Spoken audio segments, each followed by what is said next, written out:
Thursday was another example of how humble and challenging Major League Baseball can be.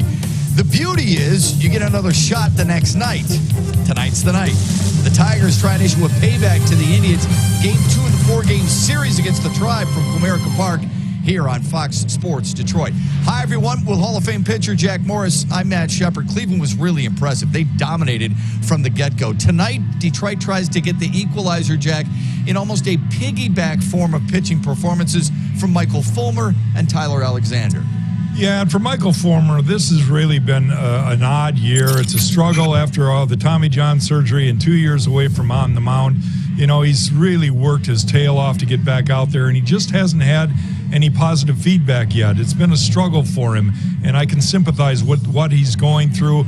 Tonight, hopefully he can have clean 1, 2, 3 innings, or at least a performance that he can build off of going forward and make something towards this offseason good.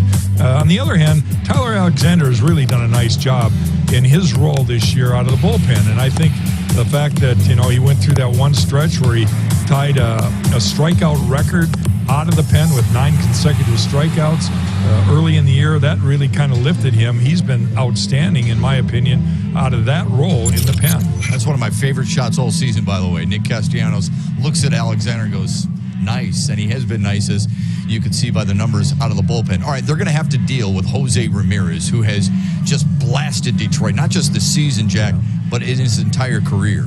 Yeah, it's a guy that when he gets hot, man, Sheppy's one of the toughest guys to get that strike 3 swing and miss. He just doesn't do it. He puts the ball in play. He fouls off all the nasty ones. He makes you work to something that he can handle, and then he doesn't miss it when he's swinging well. And guess what? Right now, Jose Ramirez is swinging well again. And he's swinging really well against Michael Fulmer and Tyler Alexander. Combined in his career, 5 for 17 against Fulmer and Alexander with 3 home runs. Do the Tigers have an answer for that? Oh, you better believe they do. His name is Willie Castro. He hit a 3-run bomb last night and has a 7-game home hitting streak. It's on the line. You ready? Tigers baseball on Fox Sports Detroit is brought to you by Comerica Bank. Raise your expectations of what a bank can be. Come to Comerica. And by Wallside Windows. We can do that. We are the factory. We celebrate Hispanic Heritage Month across baseball all weekend long. We hope to celebrate a Tigers victory when this night is over as well. First pitch is coming up.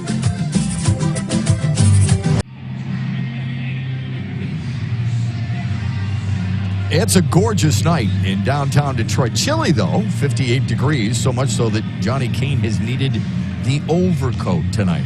You'll see what we talk about a little bit later on. Here's the Cleveland batting order. It's presented by your Metro Detroit Chevy dealers. It's a formidable one from last night. Cesar Hernandez had a double last night. That's a league best 17 doubles. Jose Ramirez is pointing for a reason. He has extra base hit games in 5 of his last 6. New to the lineup from last night, Jordan Luplow batting 7th, and Delino DeShields batting 9th. And tonight's starting pitcher for the Tigers is Michael Fulmer. It's presented by MGM Grand Detroit. Michael making his 9th start of the season. He's had 10 starts in his career against the Indians, and tonight he needs something positive. He needs a game, not necessarily a shutout performance, but a game where it's not always doom and gloom. Let's hope that he can get early outs, make it a game that quick contact gets him into the dugout soon. Goodman Acker brings you the Tigers starting defense. Harold Castro's in right field. 3rd start in right field this season. Same infield as last night, in Austin Romine catching Michael Fulmer for the 6th time this year. Good to see Harold Castro back out there. Who is that kid? And hoping to spark this Tigers lineup. Before he went on the shelf, he had himself a nice little roll going. So we'll talk about that when we introduce the Tigers batting order. But first things first, Michael Fulmer against Francisco Lindor to start the night. And a first pitch strike. What was that, Shep? Say that again. And a first pitch strike. I want to hear that for 9 innings. And a first pitch strike. That's a great sound.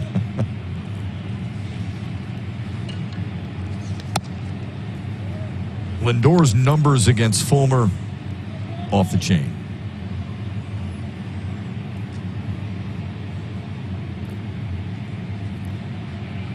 over 400 against him. That one's high. It's 2-1. And knowing that Michael Fulmer is only throwing 3 innings, Ron Gardenhire told us that before the game.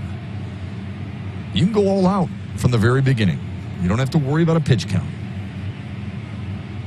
The 2-1 lifted foul. You know, and it's still, believe it or not, 9 starts into this season, it's still about fastball command for Michael. And then once he's ahead, his struggle has certainly been his command of his slider, which is kind of over the first part of his career, his pride and joy.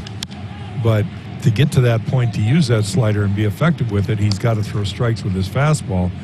And quite honestly, that's been his biggest struggle, is the consistency with his fastball. He's had some really good ones. He's made some really good pitches with it, but he can't double up and rely on it when he needs to. Trying to put Lindor away.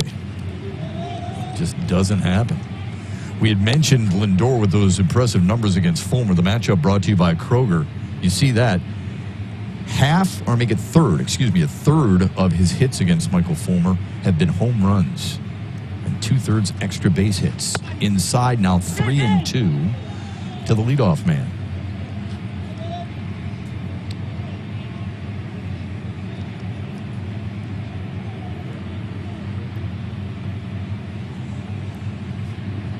The early payoff. Another one fouled away.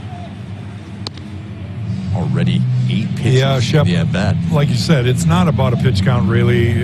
I mean, it will be ultimately if he has a real clunker first or second. But, you know, these long at-bats, 8, 9, 10 pitch at-bats are something that he wants to tighten up. Now, that was a strike. Unfortunately, the way Romine called it, his glove was going out of the zone. And sometimes you fool the umpire. This ball sunk away when he was sitting inside, and look at how far his glove went out of the zone. So Laz Diaz, the home plate umpire, it didn't give him the favorable call. So a leadoff walk for Francisco Lindor, who had an RBI walk last night. And Cleveland with a ton of free passes against the Tigers last night. 5 in total. They're a pretty disciplined team, aren't they, Shep? Especially the top of the lineup.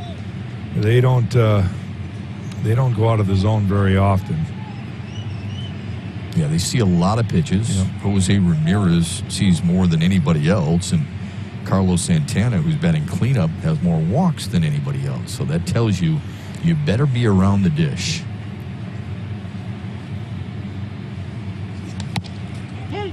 One and one to Cesar Hernandez. Here's our umpires. The crew chief, Laz Diaz, is behind the plate. Tim Timmons, who called balls and strikes, moves to third base from last night. They gave us a wave there, Shep, before the game. They did. They said, "How you guys doing?" Yeah, and looked up at the booth, and we gave him a thumbs up. Stay healthy. Try to give him a call before the series is over down to the umpire room and just say all the best to you.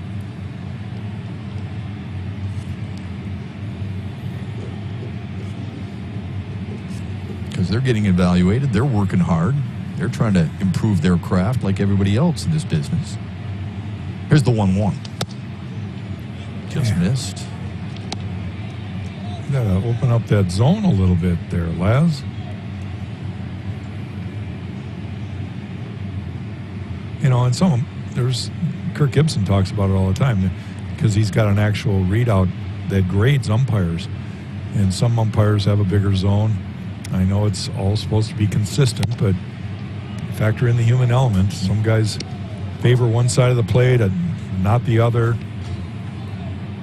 And you just got to bear with them. That's part of adjusting for a pitcher to the umpire.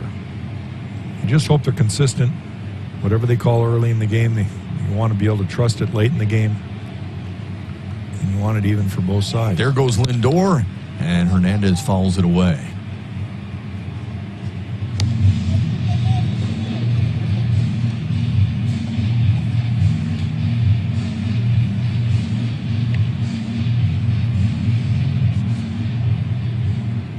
Cleveland doesn't run like Kansas City does. We just saw the Royals in here swiping a number of bags with Merrifield and Mondesi. But when given that opportunity, depending on who's out there, they'll take advantage. This time he stays, throws the bat at that one to foul it away. Another 3-2 for Michael Fulmer. We saw that a lot last night. 14 plate appearances for the Indians. Went to 3-2 last night. Tied for most in the American League.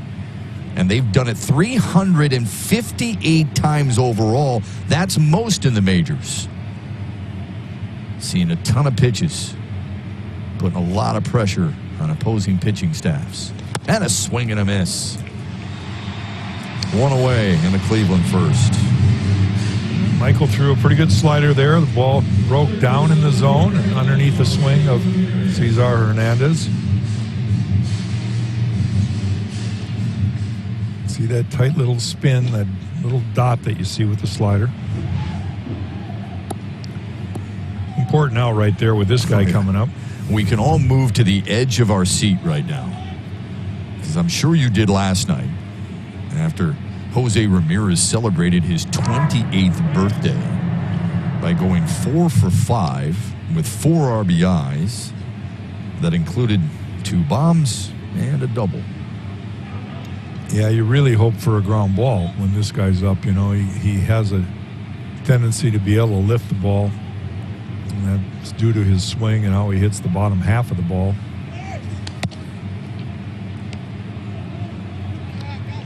And it's funny because early in the year, this guy was, you know, he's red hot right now. He was ice cold before.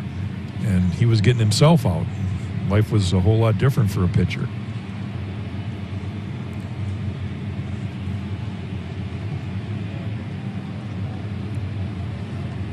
The 1-0 was fouled back. He had a solo homer in the first off Casey Mize, and then a 2-run shot off Mize in the fourth. Both impressive and both pulled. Yeah, they were both split finger fastballs that kind of stayed belt high, thigh high. He didn't bury those down in the zone. And he's just a good hitter. Look at that. Jacks one to deep right. That ball is hooking foul, thankfully.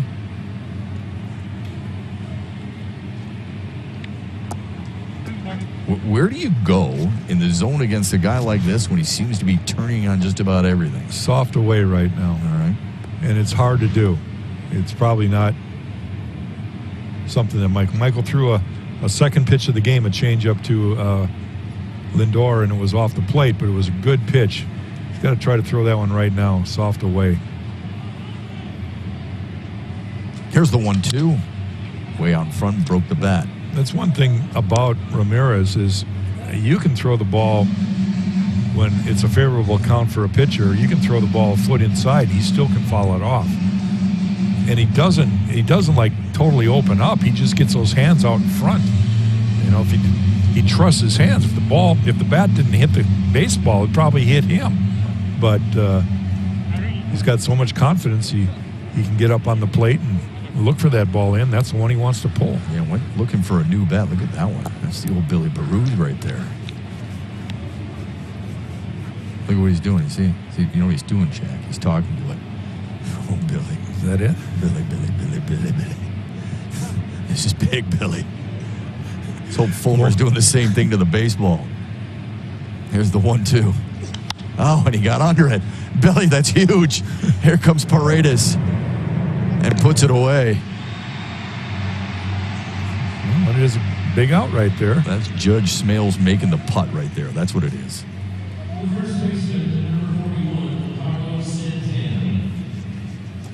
Here's Carlos Santana, the cleanup hitter.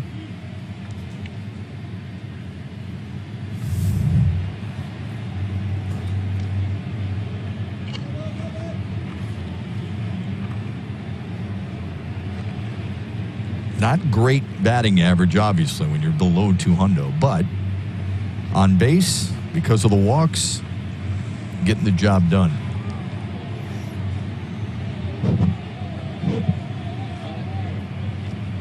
Ball hit Lindor, yeah. Where? We don't know yet. In the ribs? Let's see. I think it was in the lower back, or top back, yeah. That can't hurt. Right up near the lettering of the name. between the shoulder blades. Yeah. Well, I say that tongue-in-cheek. It definitely hurts. Especially when you're stretched out like that and you're not expecting it. It's like you're wide open for. And watch if he. This could be an act. Ricky Henderson used to do stuff like this and take off on the next pitch. Of course, I never hit him hard enough to make it be effective. Or in the right place. There was no right place. Guy was a bowling ball. And everything was hard. You like that with Michael Fulmer going right back at him. He knows.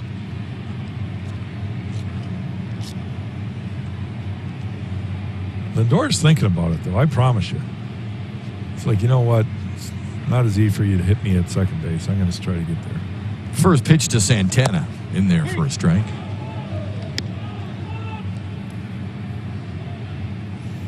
We talked about the low batting average for Santana, but the fact that he gets on base an awful lot. 0 for 3 last night, 2 walks. Okay. And he scored a couple of runs when he walked.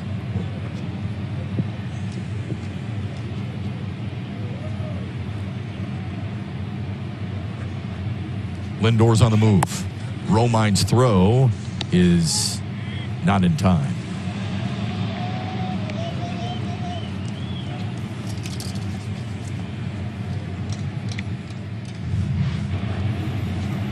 Pretty good jump there. And finally, I knew he was going this at bat at some point. Made an attempt and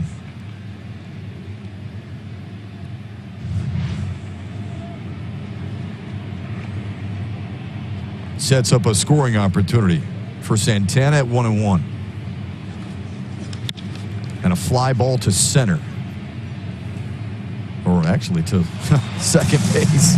Willie Castro. As the Tigers head to the bottom of the first. Here's their batting order presented by your Southeast Michigan Ford dealers.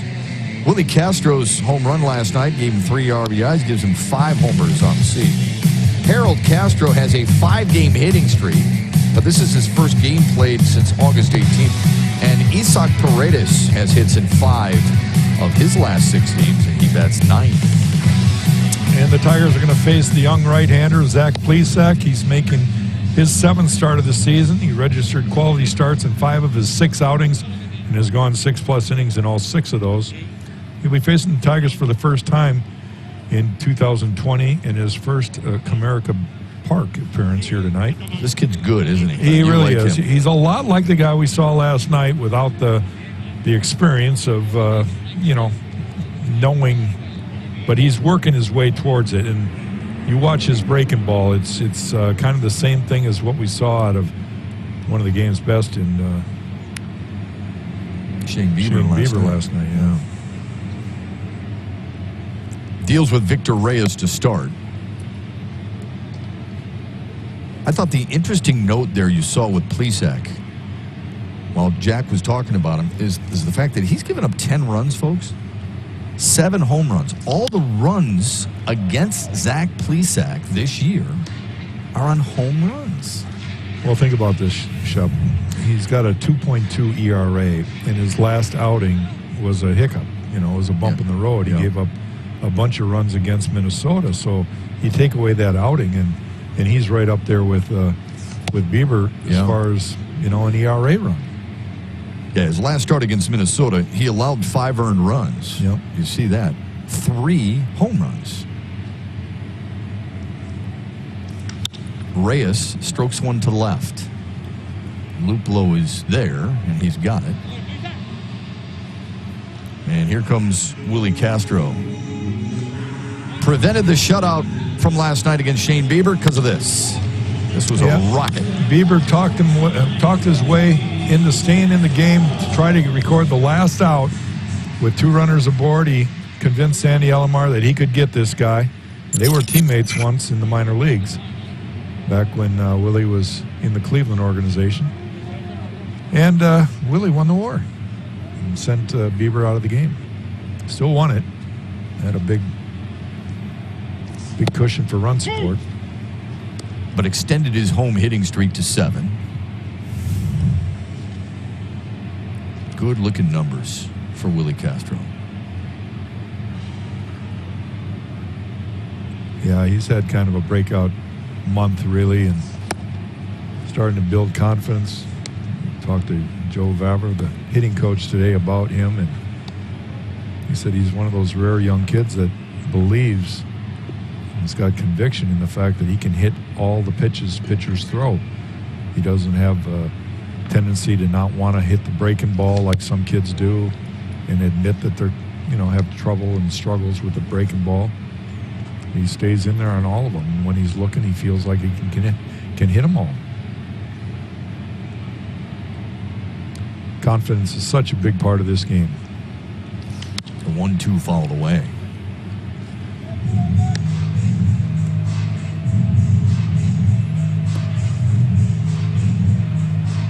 Yeah, and you get the sense, you can see his confidence building as the season continues. It's not a small sample size any longer. 99th at bat of the year. To center. To Shields on the run. Still running, and that's going to bounce up against the wall. Willie Castro will hold on. A one-out double here for the Tigers in the first. That sweet swing produces another extra base hit for Willie Castro. Well, it's a cool fall evening here at Comerica Park tonight. Game time temperature about 58 degrees. And Zach Plesac has pretty much thrown fastballs early here. In this one, watch how nicely he greets it right out in front of the plate where you're supposed to. That ball really traveled. Shields had a long run and a good route, but he had to go 100 yards to get to the wall, and finally just one hops the fence out there. And good for Willie again, staying hot. Run scoring opportunity for Miguel Cabrera. Skips in there. Nice block by Perez. Jack talked a lot about Perez last night and how good he is and how much of a difference that is for pitchers to throw to a guy who's a backstop like he is. Well, in particular, his ability to block balls in the dirt. There's an art to it. And to be able to shift quick enough and get your knees on the ground, get that chest up over the ball so that when the ball bounces, it bounces back right in front of the catcher. It's not going to go off to a side and ricochet where that runner can advance 90 feet.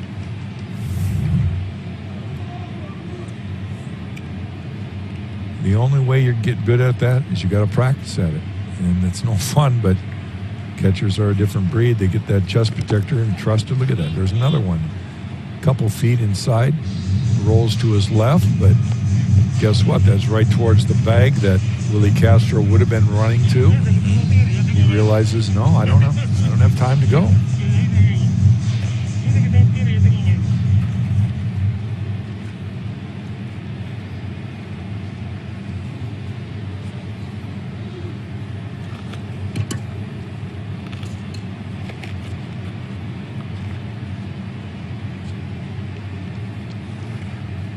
The 2-1 grounded foul.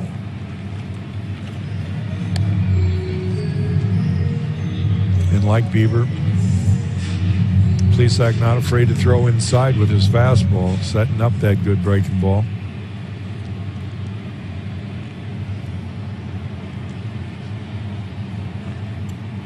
Cabrera 1 for 3 in his career against Plesac. With a walk.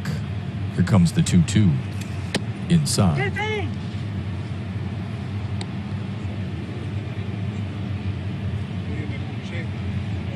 Look at how much room is out here in left field. Wow. They don't really shade Miggy that way too much. Does that surprise you? Well, I think what they're doing is they were looking at the charts as Miggy gets up there, and he isn't turning on too many pitches anymore. He's trying to hit the other way most of the time, especially if they're pitching him out there. Walks Cabrera. Tigers have him at first and second with only one away. The Indians starting defense is brought to you by Marygrove Awnings. Jordan Luplow and Delano DeShields are new in the outfield. Same infield from the Indians' victory last night.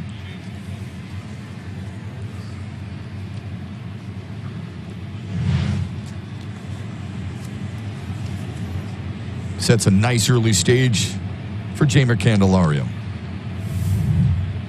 Well, as he faces Jeimer and left-handed hitters, the strengths for Zach Plesac is he throws a lot of fastballs for strikes and typically works ahead in the count. He gets hitters to chase his fastball, and he's got an effective changeup to left-handers. I'm looking at his hot zones, and fastballs he kind of throws all over the place in the strike zone. And then all his off-speed pitches and breaking balls are down and away to a left-hander. You see the changeup right there, down and away. 2-0 to Candelario. So we'll be watching that to see if he doubles up with pitches, those kind of tendencies.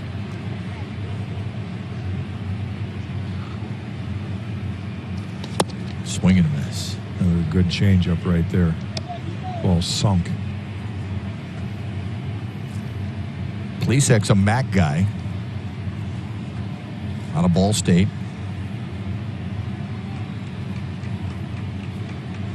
His freshman year, he was a third-team freshman All-American with the Cardinals. Here's the 2-1 on the inside corner. 2-2 now to Jeimer Candelario.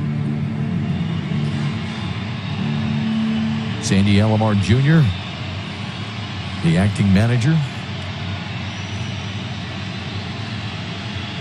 Castro doubled. Cabrera walked with one away. Tigers trying to get to Plesac early here. Well, it's the guy you want in this situation. Jeimer's been pretty consistent about making those at-bats tough outs for pitchers.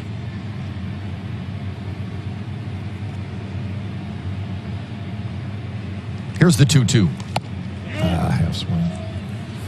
2 away. Gets him to change. Kind of got caught in between on the change up here. Chased it. Take a look at this. See how Jeimer kind of checks his swing. He was thinking about it, recognized that it was going to be off the plate. It's a circle change. Ball tails away.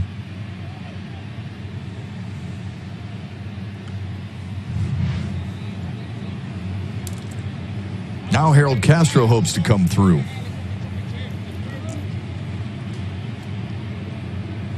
We asked Gardy about Harold. Of course, it's been on and again, off again with his injury. Some days he feels good, and other days it kind of comes back. Yep. But surprisingly, he said he's only played in a few innings down in Toledo.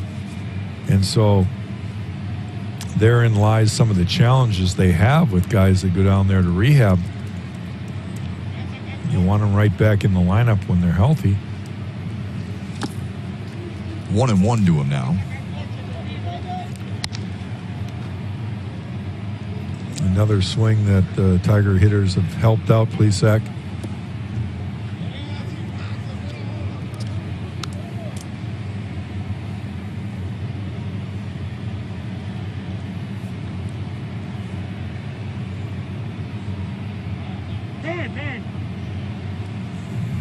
Castro had the hamstring injury on August 18th against the White Sox. When he left the Tigers because of the IL and then the rehab, had a nice little hitting streak going for him. 5-gamer. Here's the 1-1. Rolled over it to Cesar Hernandez. Not the ideal weather to have to run down the line either. Celebrates Hispanic Heritage Month by recognizing the contributions made to our game by the Latino community, past and present. Follow at Las Mayores at MLB and visit lasmayores.com for full coverage. That's where all the Tigers are from, with Hispanic heritage. You know, all the years that I've been in baseball, I always told myself I'm going to go take a trip in the offseason and visit some of the guys. I've never done it. You know, I played in Puerto Rico in winter ball, and that was a lot of fun, but I should have followed through. We can't get you to visit us here in Michigan in January. How are you going to? You could. We've got to create an activity that would be enticing. You know, I see got- another sporting event. Maybe not so much in my wheelhouse right now. Pop up right side. Candelario backpedaling gives way to Goodrum. I've got one for you, and it starts like this. You're getting hot. All right, there's one away. Both starting pitchers had laborsome firsts. Michael Fulmer needed 24 pitches to get through his, and the Tigers forced Zach Plesac to throw 23. Here's Tyler Naquin. Yeah, the pitch counts, again, we talked about it, Shep, how Cleveland is really good about working the count and getting deep into counts, 3-2 counts in particular. But with that being said, Michael really did a pretty good job. He walks the leadoff man, and then he gets 3 outs. So Naquin pounds one to deep left. Oh, Bonifacio spins around and makes the grab. one pitch, 1 out. I love it. It was eventful, but he made it. They all count. It's called maybe not the greatest route efficiency, but for me, the bottom line is, did you catch the ball or not? I really don't care about that route efficiency. I just want the result. And he gave you what you asked for. And quite honestly, now he has something to work on in the offseason. You know? That's a way to spin that positive. Good job, man. He's laughing. He knows. You know, we were teasing our camera guy last night about that ball. Yeah, Right Todd over there. Reardon, yeah. And he came up to thank me for that. And then he explained, he said, Jack, truly, I usually lift my left hand because, you know, that's my glove hand side. But I was holding, was the camera or whatever he had in his left hand. So he put his right hand up and he said, I looked right into the lights and I never saw the ball. He says, now I can understand what those outfielders go through. I know the feeling to a certain extent. Here's the 0-1. Now 0-2 to Jordan Luplow, who did not play last night. That's 7th in tonight's lineup. There he is. He's a little more covered up tonight. I think, and he's got his Red Wings hat on. I think what he was talking about, he was holding his phone in the other hand. Is it his phone? Something. I don't know. I'm just I'm guessing. not going to throw him under the bus. He already missed the fly ball. That's the way it is today. You take your chances because most people have their cell phones in one hand. The 0-2 to Luplow, low and away. You know, there's the pitch right there that's probably really frustrating for Michael because that was almost automatic. He could dot that corner, and now he struggles to find the command. You saw Austin Romine give him the good sign to get it out there. He did, but it wasn't tempting enough. One hopper to Goodrum. Good inning. That's an 8-pitch inning for Michael Fulmer. Well, it's a welcome sight to have Harold Castro back with the big league club. Recalled after spending more than a month on the injured list, had a hamstring injury. I had a little setback earlier in the month, but got a clean bill of health from the doctors. Actually saw him working through some footwork drills out on the field about a half hour before first pitch. In fact, he was the only guy out there, so he looks pretty good on his feet. That's a good sign. But he gives the Tigers a left-handed bat in the lineup.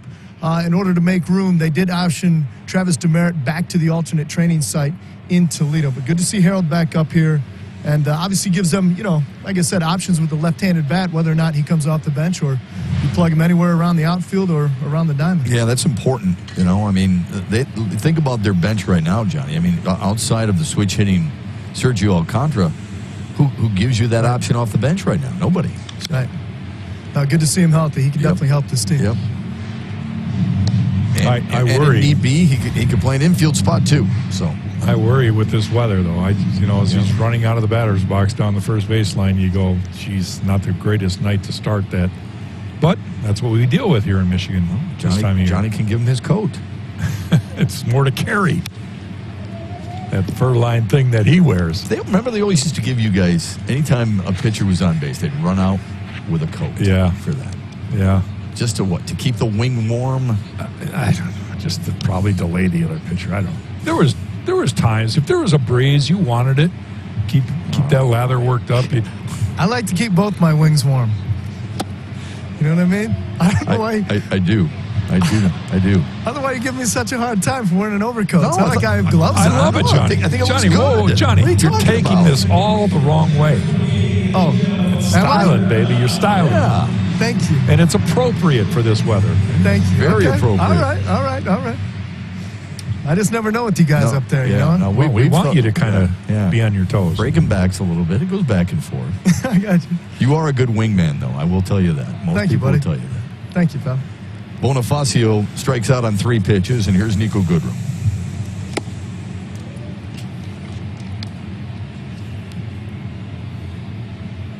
Goodrum 0 for 4 in the series opener last night with 3 strikeouts.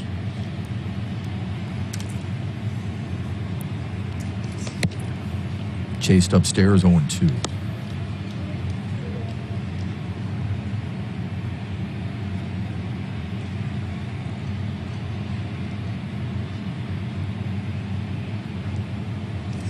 Back-to-back strikeouts for Plesac to start the second.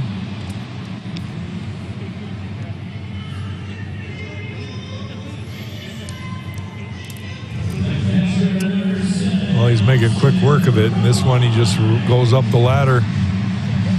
It's a 2-seamer. Stays fairly straight, but he climbs the ladder, and Nico couldn't lay off. 2 of the first 3 Tigers reach base. Now 3 of the last 4 Tigers have struck out. Here's Austin Romine.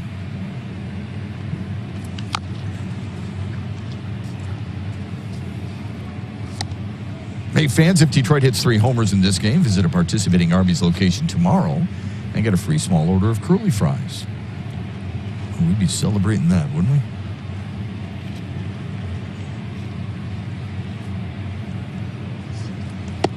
Hey. 0-2 to Romine. Plesac just jumps all over you, doesn't he? His first pitch strikes. We had a chance in the first, and Yeah. you know, again, it's one of those situations where you hope that it doesn't get to the point where he starts getting dialed in. Look at that. That was Corey fist bumps Zach Plesac for good reason. He had an immaculate inning there in the second. 9 pitches, 3 strikeouts, and here it is.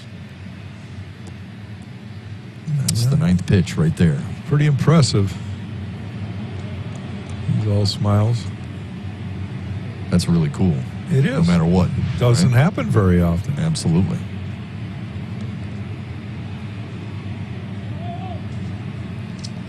That's how little in Cleveland history. Look out. Roberto Perez takes the first pitch from Michael Fulmer. Right back up the middle. And a leadoff single here in the third for Cleveland. First hit from Michael. He had retired 6 straight Indian hitters.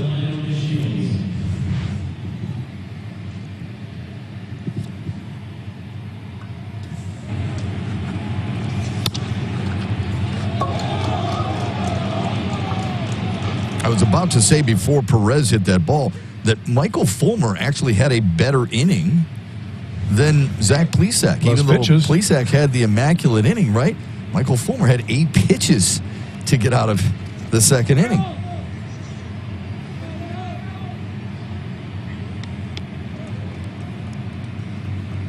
DeShields runs the bases well. Got good speed, so he's going to be a hard guy to double up. 1-0. Playing small ball? I was going to say Francisco Lindor just called for that ball, even though it was hit back up the middle. Called for the ball. He wants to give it to Plesac because it was the immaculate inning ball.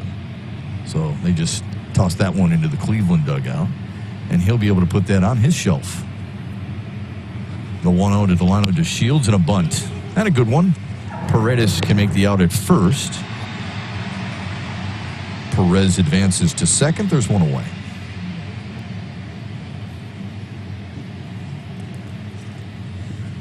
And now a message from your Southeast Michigan Ford dealers. Check out the 2020 Ford F-150 now at your Southeast Michigan Ford dealers. Think Ford first. Second time the Indians have had a man in scoring position. Top of the order for Francisco Lindor. You don't see Cleveland do what they just did very often. Lindor tried to bunt a couple times last night because third base was unoccupied. They had a big shift on him, but Sandy Alomar, again, acting as manager. Terry Francona not in the dugout again tonight. They're playing a little small ball early. Sack bunt, moving the runner to second base. Trying to get that first run across.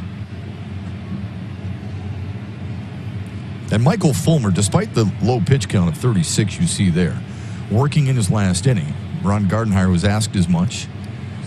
I mean, is there a pitch count? Could he go longer than 3? Ron Gardenhire said, no, we like him through 3. Expect Tyler Alexander after this. They go right after Lindor. They go 1 outside. I'd hate it. I'd hate it. I know you would. You have no opportunity to win a game. Yeah. You can lose, you can't win. Right. It's like, what kind of deal is that?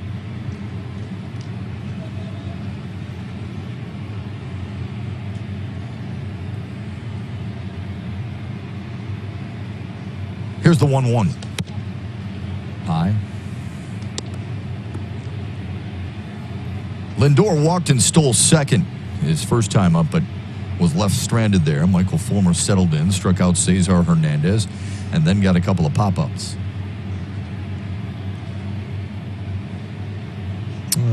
Just crossing my fingers, hoping Michael has a clean inning here and somehow gets 2 more outs without a run being scored.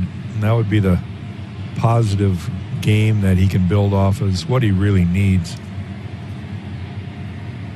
He's only got the 1 strikeout so far, only 1 walk, and that's okay. It's to be expected right now. That'll work. Yep. Jeimer Candelario takes it himself, 2 away.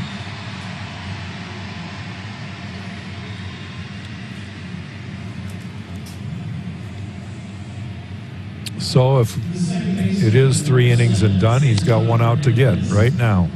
Runner at third base with 2 down. Bring your best stuff right now. Pretty good contact hitter at the plate. Even though Fulmer struck him out in the first.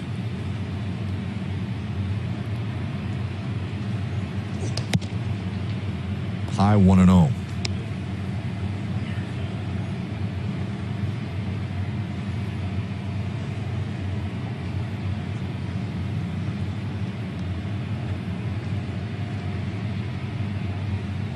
Fulmer's settled in nicely. Here's the 1-0 pitch to Hernandez. Foul ball. Little wrinkle there. That was a slider. Had a little bite to it at the end.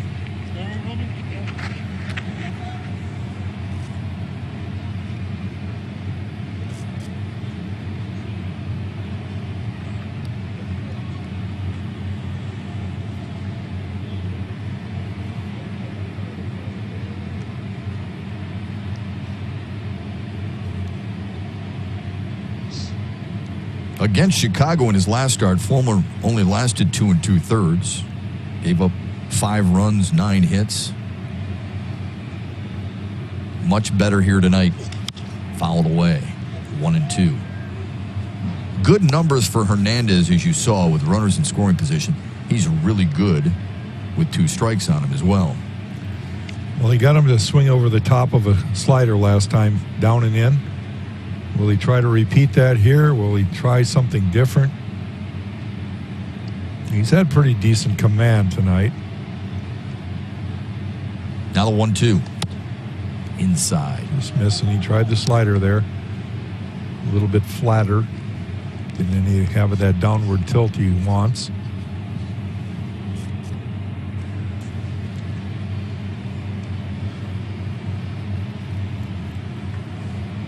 Two-two's on the way. And he struck him out. Good way to end it for Michael Fulmer.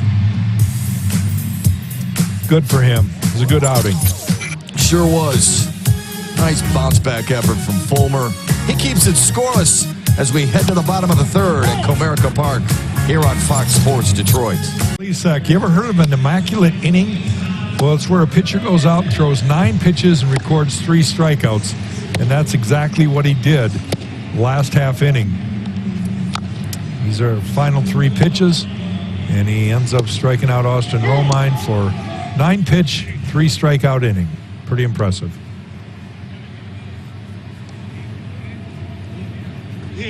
Let's hope that's the only time we see it, okay? We've seen enough of that nonsense, Yeah. right? Unless that pitcher's in a Tigers uniform down the road. Meanwhile, heck of a job by Michael Fulmer tonight. I know it's only 3 innings. I know it's only 44 pitches. No one's getting overly excited, but good for him to rebound a little bit.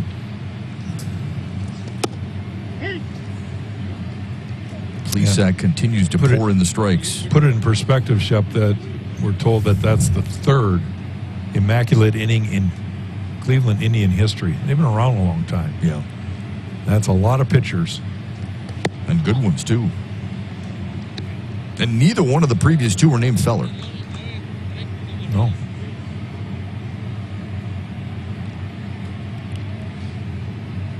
Or that famous guy that once wore a Cleveland Indian uniform named Morris. Paredes with a base hit up the middle. He's starting to find that groove again, right? Hits now in 6 of his last 7, and a leadoff single for Detroit here in the 3rd. Yeah, he worked a hit last night against Bieber, which is not the easiest thing in the world to do. But to have back-to-back base hits, you see him shaking his fingers. It's cool here tonight, folks. And if you don't square it up and hit it right on the barrel, you're going to have that bat vibrate a little bit. But the result was what he was looking for, and now he puts on his mitten in case he has to have that headfirst slide. Get back. Uh-oh. Oh, man. Picked him off. Didn't get the mitten on in time.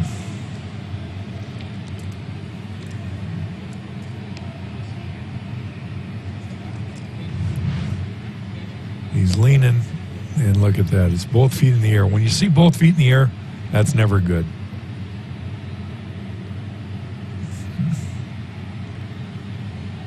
Good throw, good tag. And looks like the right call from Ryan Blackney, the umpire at first. Yeah, he made the move right at the right time. He was taking that step, that extra step, caught him leaning. Both feet were in the air, and his momentum was going the wrong way. Just like that, one away for Victor Reyes. Flew out to left his first time up.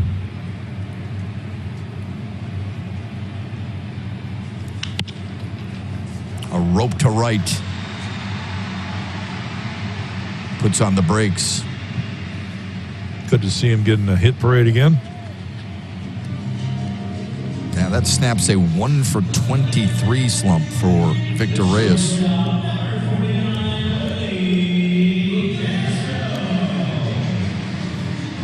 More of a hittable fastball there.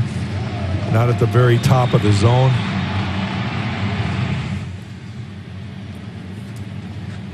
Now you're left wondering a little bit and shaking your head. Oh, if you don't get picked off, you got back-to-back singles with nobody down. Yeah. And your hottest hitter in the box in Willie Castro. Doubled in the first to deep center field.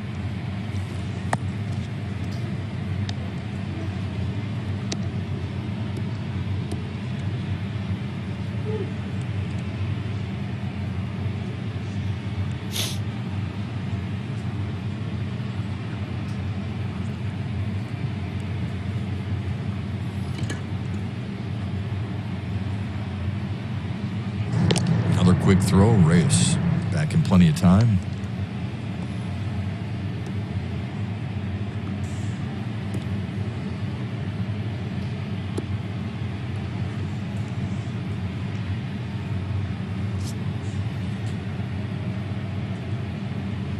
The double for Castro in the first was his 3rd double of the year. Another quick throw over to first. Tyler Alexander readies for the 4th. Yeah, he too, like Fulmer, no sleeves. Just going with the T-shirt underneath his jersey. Tough guy Motto. Broken bat. Looper, left side, long run for Lindor, and he caught up to it quickly. Good recovery right there.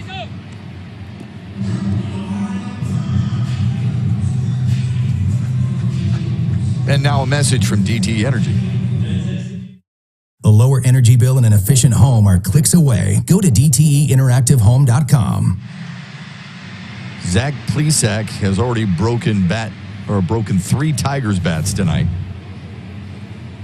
And now here's Miguel Cabrera. Walked in the first.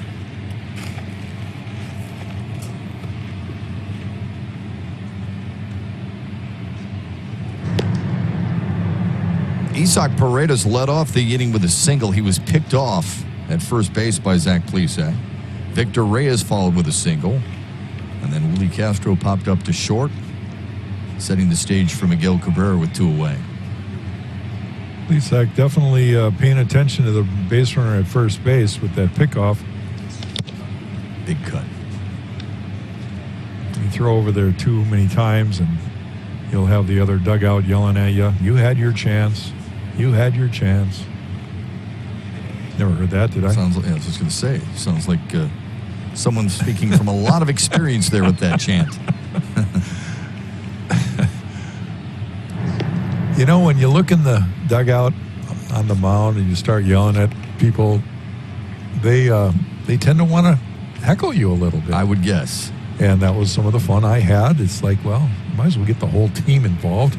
They're all mad at you at once. Maybe you can upset somebody enough that takes them out of their game plan. A little different today because there are no fans to heckle you. It's strictly the guys in the dugout. Yeah. And you hear them yelling. Oh, sure. Every time a guy gets a hit, the whole dugout erupts. It's kind of fun. We hear them up here sometimes. Sure we do. Yeah.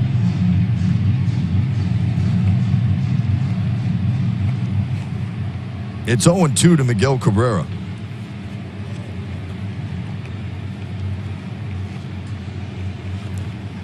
Plesac, like a lot of the guys in baseball, challenging Miguel more with fastballs, figuring that, you know, that's a pitch that he's got to continue to prove that he can handle.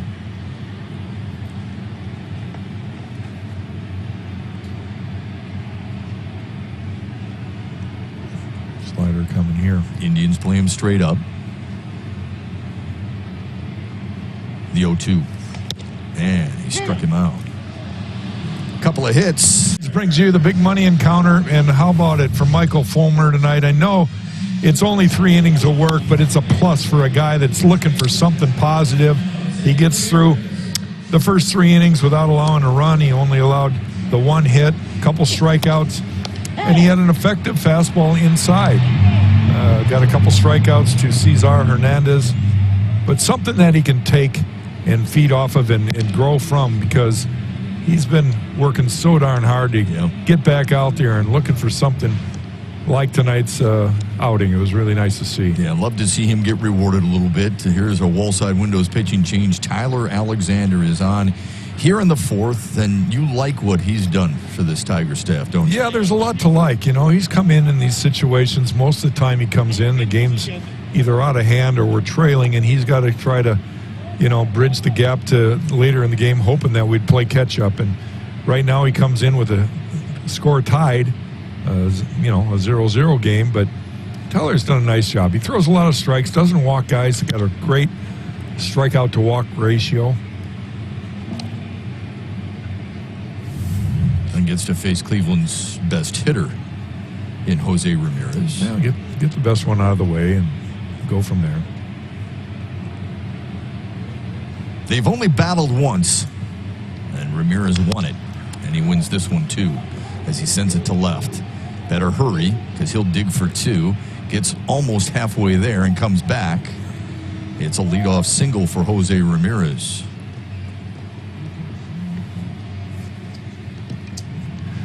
Levo's fastball middle in. Let's take a look at the last pitch. Changeup. But it stayed out over the plate. And Jorge Bonifacio gets over to the corner quickly because Ramirez was rounding first with the intent to go to second. And he saw that throw and he said, nah, I better put on the skids here. He did stretch one into a double last night and was barely in there. Continues his hot hitting here tonight on a chilly night here in Detroit. Here's Carlos Santana.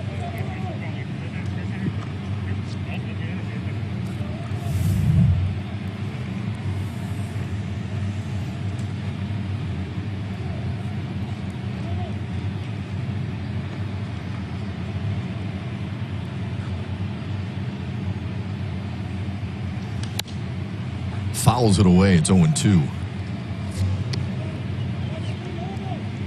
Alexander's last appearance was 5 days ago against the White Sox. 2 scoreless innings, a couple of strikeouts, allowed just 3 scattered hits. Tiger defense here with a full count, or excuse me, an 0-2 count, have got Santana played straight away. Double play depth. They're looking for that ground ball.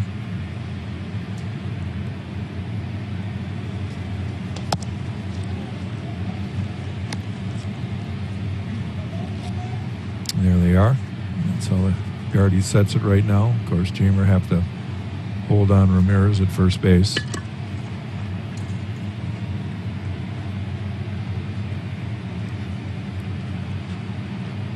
Here comes the 1-2. Moved his feet 2-2. Alexander's only thrown against Cleveland this year earlier on August 16th. 2 1/3 innings. Only gave up 1 earned run, and that was due to a Jose Ramirez solo homer. Ramirez led off this inning with a single against Alexander. Alexander's a kid that has to rely on his command. He doesn't have any one just eye-opening pitch, but he's got good command. And, you know, when you look at him, you can see a kid with a lot of confidence. He feels like he can throw the ball pretty much in the area that he wants to, and that's huge in baseball. Good Pop location. Up right side. Goodrum drifting over. Calls for it in foul territory. That's a big first out here in the 4th. Yeah, and a good job by Nico to take charge there. That was going to be a tough play for Jamer. He's kind of spinning around, trying to find the ball, going straight behind him. Nico's got the better angle, and he calls Jamer off and takes charge. That was a nice communication right there by the second baseman. See how Jamer's getting a little twisted around there. Nico straight to the baseball.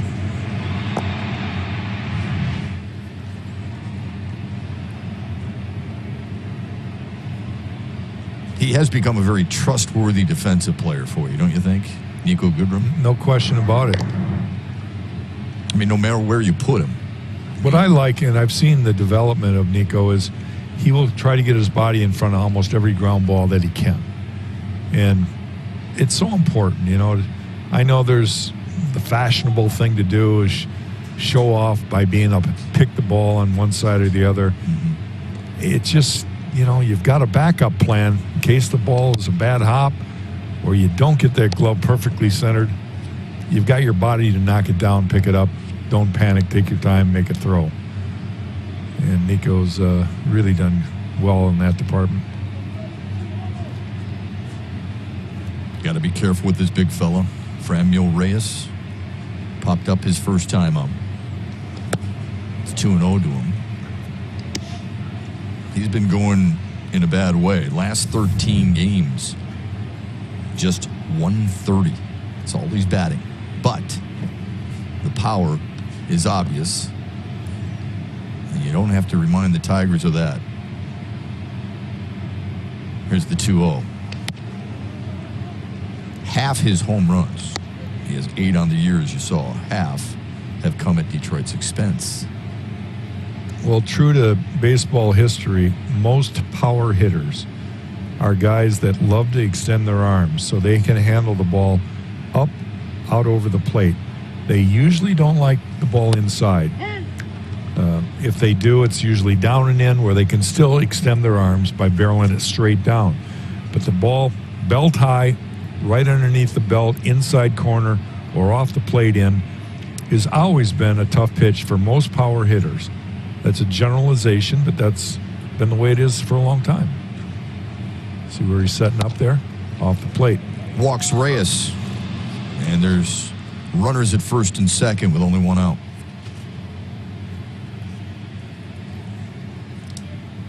Can't be home to watch the Tigers? Just download Fox Sports Go on your mobile device and stream Tigers games live. Never miss another Tigers game again with Fox Sports Go. Quick conversation between Austin Romine and Tyler Alexander as Tyler Naquin strides to the batter's box. Didn't Naquin swing at the first pitch last time up, flew out to left? Yeah, deep left. Hit it pretty hard.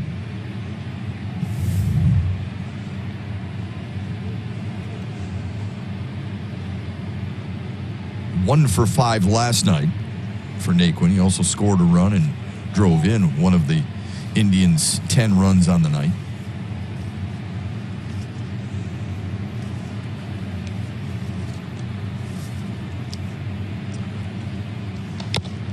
Big cut and a miss.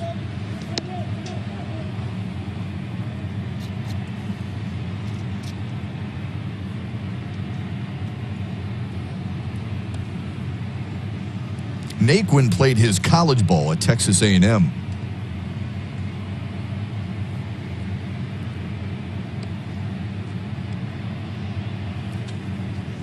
Good stop by Romine. One of the tendencies, right where they are. Yeah, one of the tendencies for Tyler Alexander is he throws a lot of fastballs for strikes. He throws fastballs in all counts, but most of his sliders are not strikes. So he depends on hitters chasing the slider out of the zone.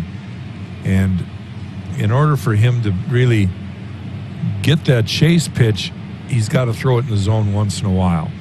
And that's been an issue with him. He always tries to throw it off the plate, down and away.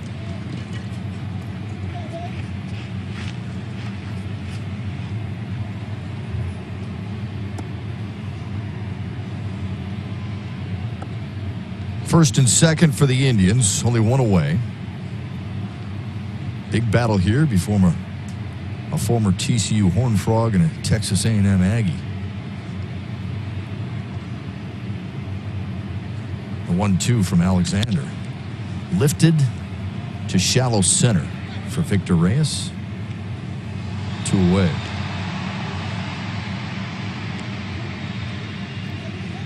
Well, there's no better time to confirm your membership in the Detroit Tigers 1901 Society. Enjoy great seats, unprecedented access, invitations to exclusive events, and more. Join our can't wait list today at tigers.com/1901.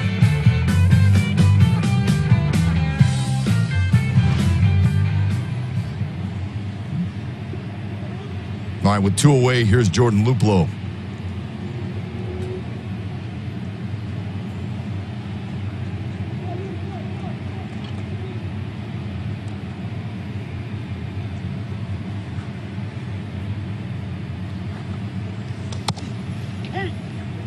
So important to really bear down in these situations. You got a runner in scoring position at second base. 2 runners on at the time, but 2 outs. You got a scoreless game. You see the guy across the diamond seem to be dialed in with his command. He's been pitching pretty much effortlessly. He's given up 3 hits and Plesac, but you've got to keep them from scoring. This is a game that you feel like the first run could be the deciding run. So pitchers really have to bear down with their focus, make quality pitches, and hope for the good results. Don't have to strike everybody out. Involve your teammates, but make good pitches. Here's the 1-1. Inside 2-1. Luplow hitting 156 points higher against lefties than righties. He grounded to second his first time out.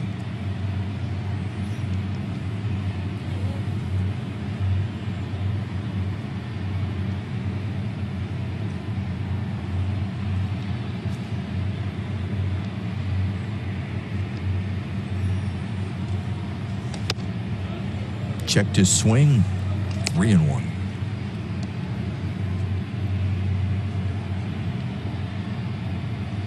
You've got Perez on deck, but you don't want to put another runner on here in a scoreless game.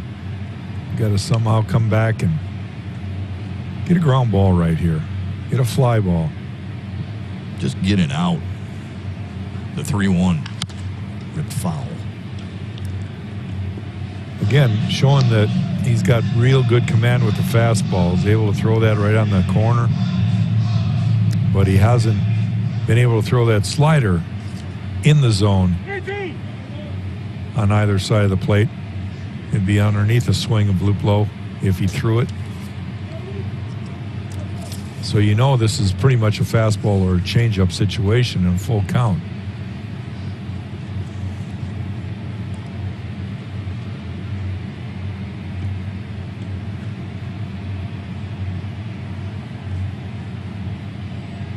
And the 3-2 on the way. Another one fouled away. Well, Shep, once in a while we complain that no fans, it's kind of hard to do our job. How about that guy? He's got nobody to high five. He's got to bring the paper and wear his mask. I'm wondering why he's reading during this type of intense moment when there's runners at first and second and 2 away. He's got the analytics there hidden between the pages, and he's trying to figure out what the spin rate's going to be on this next breaking ball. 7th pitch of the at-bat. And Luplow draws the second walk of the inning for Cleveland, and the bases are loaded.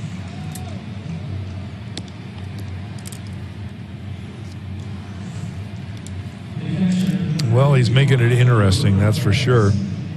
Building the drama. Yeah. Maybe Paz will set down that paper now and pay attention. Bases loaded. And now he's got to face Roberto Perez, who has one of the 2 Cleveland hits on the night. Doesn't have one with the bases loaded this year, though. And Tyler Alexander's trying to keep it that way. Tight spot here with 2 away in the 4th. Alexander zoned in and missed inside. A lot of pitches here in his first inning of work.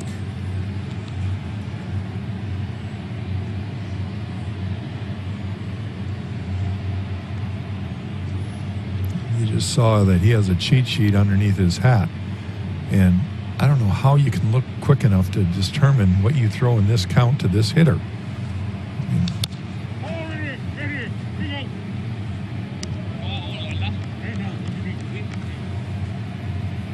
It seems like everyone has them, right? I mean, the position players put them in their back pocket.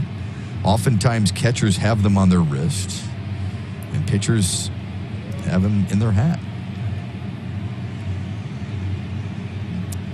I don't recall I saw Bieber go to his cheat sheet last night. Yeah, I should have referenced that with some players. Yeah. Inside 2-1.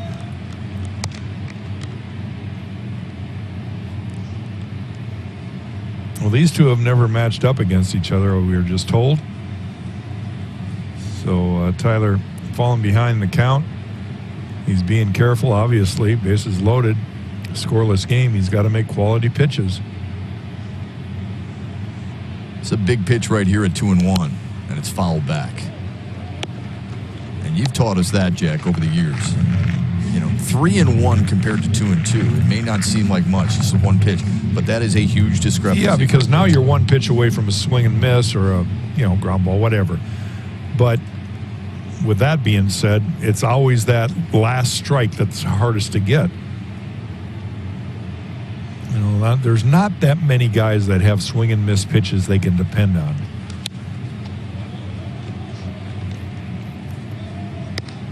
Ramirez singled.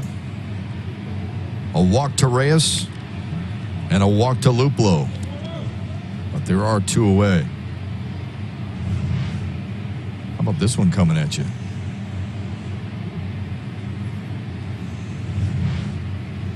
Knocking on the front door there. Stealing home! And he is out! Alexander got Romine, the perfect throw to get him at home plate. Well, for sure they're going to look. Sandy's going to look at his guys to see if they want to challenge this.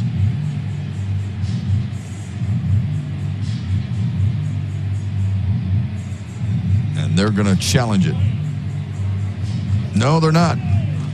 Alexander calm and cool as Ramirez broke from third. Watch this. And then Romine applies the tag. That was interesting and close and fun. All of this trying to steal home. Well, Tyler Alexander steps back and throws. That's legal, and that's why it's not a balk. The other thing that was interesting is look where he slides. He slides to the inside, right? He's trying to avoid the tag.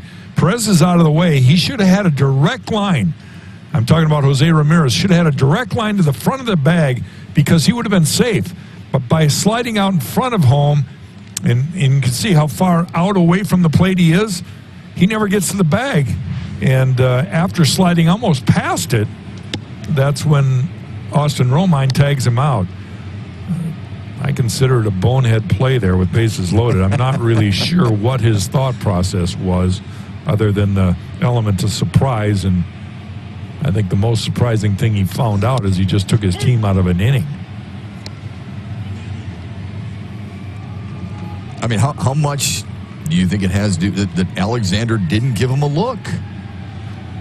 Well, he was going to. He was still looking at his pitch selection. And that's the element of surprise. You go when the guy's not, if you can get 4 or 5 extra steps before the guy picks you up in their vision, more power to you.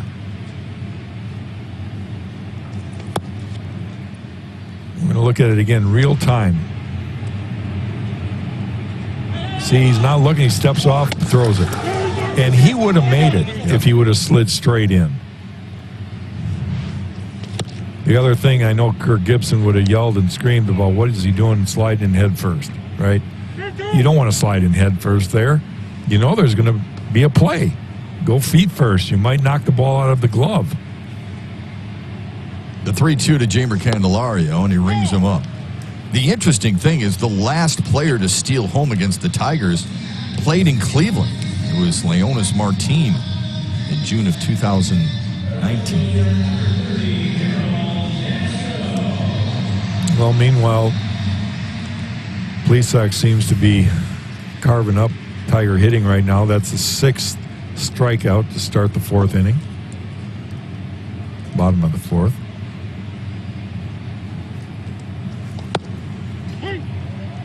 Tigers had a golden chance in the first. They had 2 men aboard with only 1 out, but couldn't push anything home.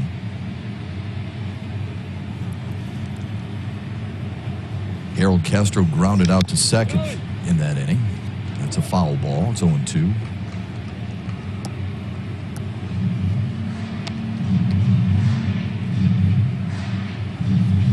By the way, there have been some successful steals of home this year. 4 of them on the season. But fortunately for the Tigers, Alexander was calm and cool, and Austin Romine blocked the plate just enough to get Jose Ramirez to end a very eventful 4th. Like that last pitch, he crossed up Perez. Perez gave him that stare and looked like, what are you doing?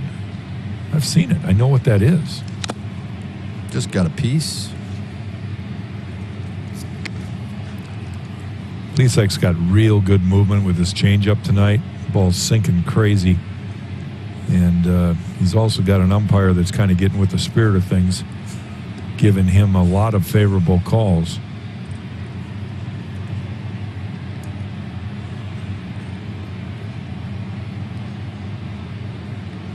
Another 1-2 to Harold Castro on a line to right and a base hit. Let's go down to Johnny Kane. Johnny? Hey, Shep, we are talking to Tigers fans again tonight. In fact, we're texting with them. I don't know if you remember last night, we launched this new initiative, giving a chance for fans to get interactive. You can text me any question you might have, and then coming up here in the 5th inning, I will be responding to as many texts as possible. Nothing's off limits. You want to know how many squat thrusts Jack Morris could do in his prime? We'll get there. I do want to know that. I'm going to text you right now. You want to know how many Lake Michigan sunset pics Keating has on his flip phone camera roll? We'll answer it. All you got to do is text 313-710-5177. Again, it's Clubhouse access to Fox Sports Detroit and all your favorite Detroit teams. It's going to be fun. So get some questions in. We'll get them answered. How'd it go last night? It was pretty good, but we'll get into some of the questions. Most of them were baseball related. Somebody asked me if my hair could withstand hurricane winds. I was like, obviously. For sure. You know. You don't even How use many gel. olives are in the glasses of those sunset pics of Keating? Yeah, exactly. That's exactly a more pertinent question. Oh gosh, I hope he rinses out that Solo Cup every night. He's a big spender. Good stop by Perez. 1-1 to Jorge Bonifacio, who struck out to start the 2nd.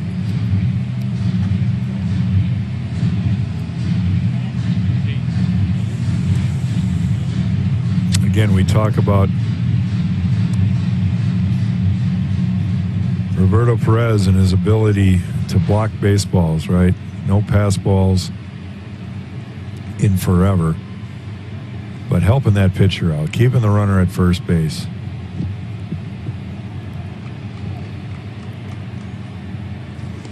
Swing and a miss to make it 1-2 to Jorge Bonifacio.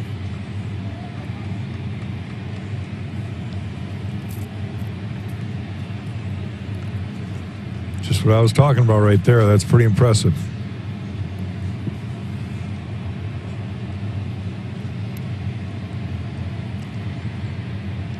Leads the league in throwing out runners attempting to steal as well.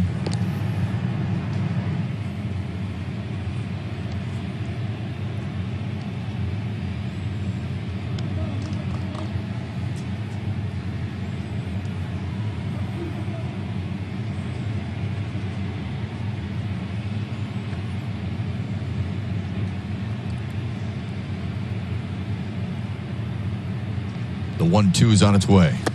And he strikes out Bonifacio for the second time tonight. Again, that changeup has just been so good. It's almost got the same break as the slider, but it's so much slower. Ball just sinks. But this is a slider. No wonder it broke like a slider.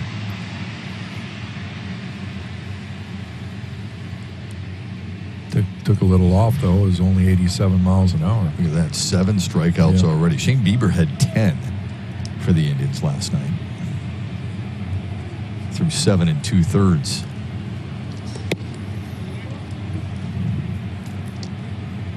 It's one of the beauties of baseball, isn't it? You can find a lot of talent in different places. Zach Plesac was a 12th round pick in 2016. 12th round. Yeah, and for those that don't know, he's the nephew of Dan Plesac, former Major League All-Star pitcher and 3-time broadcaster. All-Star. 3-time All-Star, yeah. Does a really good job on MLB Tonight. And I'm not so sure that his uncle didn't have an immaculate inning himself at one time. We'll have to look into that. So you're saying the uncle, I mean, so the nephew doesn't have anything over to the uncle is what you're saying right now. Well, 'Cause he hasn't been an All-Star. Uncle Dan doesn't have anything over the nephew. Right, I was just hoping Plesac maybe had the first immaculate within the family. Oh, he did. Yeah. He did. I think. But no, but you're saying I think. you're saying if Dan What had do we it, thought? obviously he has. We're getting confused here. You're saying if Dan has had one. Yeah, obviously if it's the Dan second has one. had one, Right. which I think he has, but I don't know. It's 2-1 to Nico Goodrum. Let's put it this way, Chef. I remember when he was with Milwaukee, he struck out the side on, somewhere close to 9 pitches, and it was no contest. And he pitched for a long time. No contest. Good pitcher for a long time, huh? Huge hands. Really? You ever see him talk on MLB Network? Yeah. He's always talking with his hands. Yeah. His hands are like bigger than him. 2-2 now to Goodrum.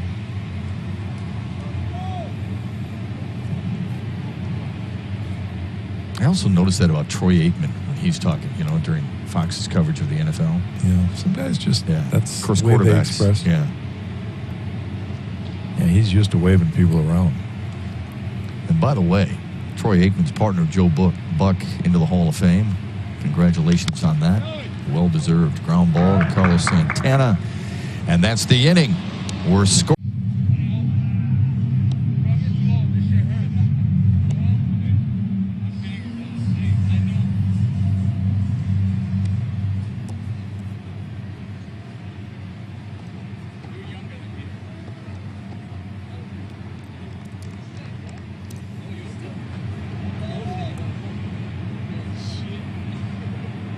What do you think, Mick? Are they the best team in the American League?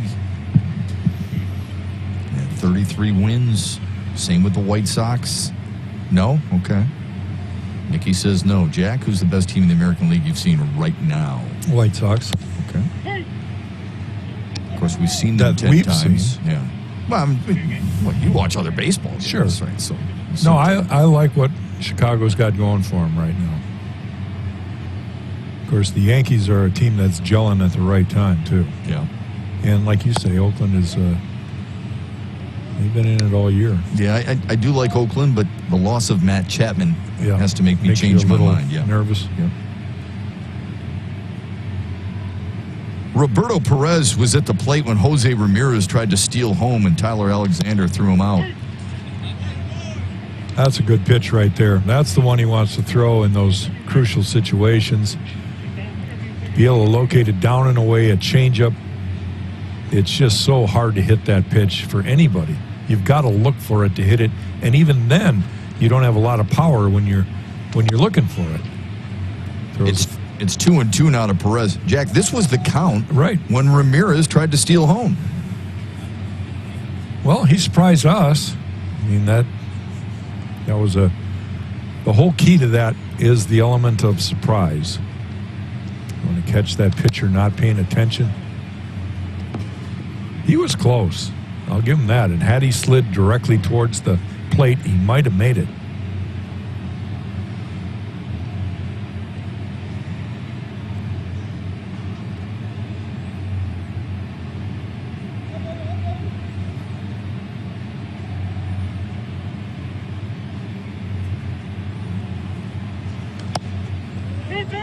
Full count now to Roberto Perez.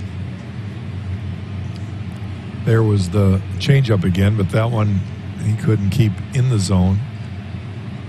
And the more that a hitter sees, the more they're going to adjust to it.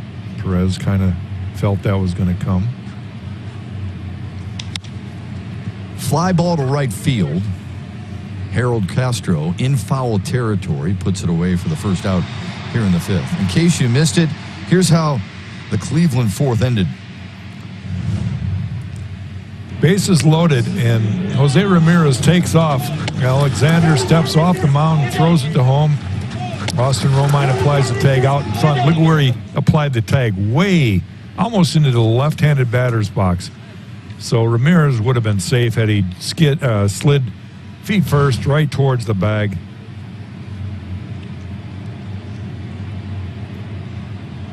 I'm glad you pointed out that Tyler Alexander steps off the mound, so it's not a balk. Yeah.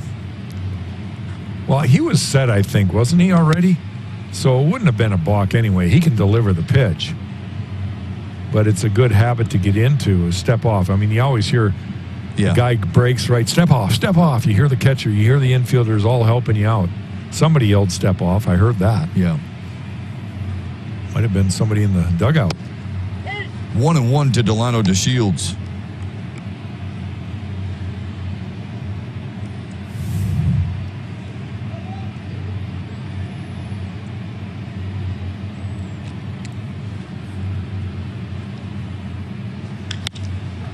Smashes one to left center. That'll get down and by him all the way up to the wall. DeShields, big time speed, cruising into third. He's got himself a one-out stand-up triple. Victor Reyes was positioned, shaded towards right field, kind of shallow. And that ball was hit in the gap in left center, more towards center than left. And he just couldn't catch up to it. He had a long run. You can see the slider stays out over the plate. Victor just has one crack at maybe cutting it off there. It gets by him. Once it did, that meant an extra 90 feet for Delano DeShields. Now you've got a runner at third base with only one out. Can't afford a fly ball to the outfielders that's deep enough to score. DeShields, who can run, so you're going to have good speed at third base. You need that all-important infield fly ball, strikeout, or ground ball right at somebody that can check the runner and go to first. Better speed at third base for Cleveland in this situation than they had in the last inning with Jose Ramirez, who tried to steal home.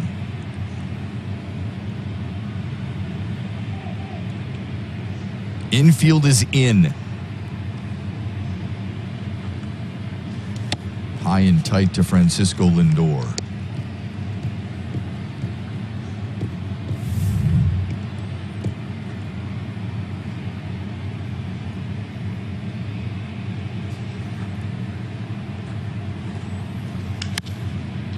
Pop up to shallow center. Reyes gets behind it. DeShields will tag, and the throw hits the mound, and Cleveland has the 1-0 lead on the sacrifice fly from Francisco Lindor. Not deep, but deep enough. Yeah, it's not. There's not too many guys that are going to throw him out from that far away. Ball's hit high, so Victor has lots of time to get himself into that throwing position. And ironically, it wasn't a very good throwing position. You got to catch that ball as you're striding towards home. And he kind of caught it, taking a step back and then throwing the ball. That little half second could have mattered, but the ball hits the mound anyway. Hernandez shoots one to right. His first hit of the night. It's a 2-out single for Cesar Hernandez.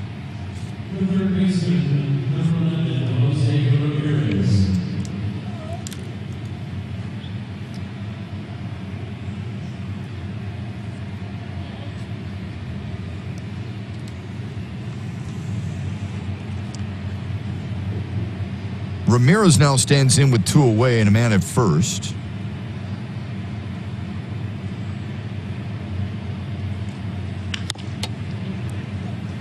Let's take a look at our Xfinity high-speed pitch for Tyler Alexander tonight. He's touched out at 92 on his fastball, 79 on his changeup.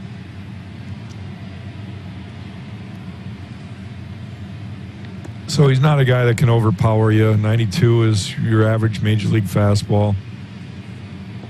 He's got to depend on location, and he's got a tough out now.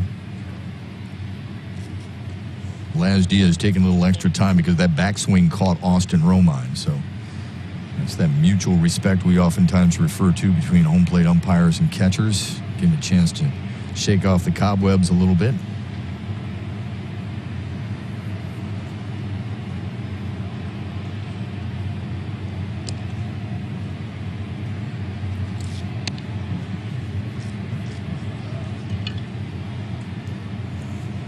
Ramirez singled his last time up, meaning he has hits in 6 of his last 7. The 0-1 to him.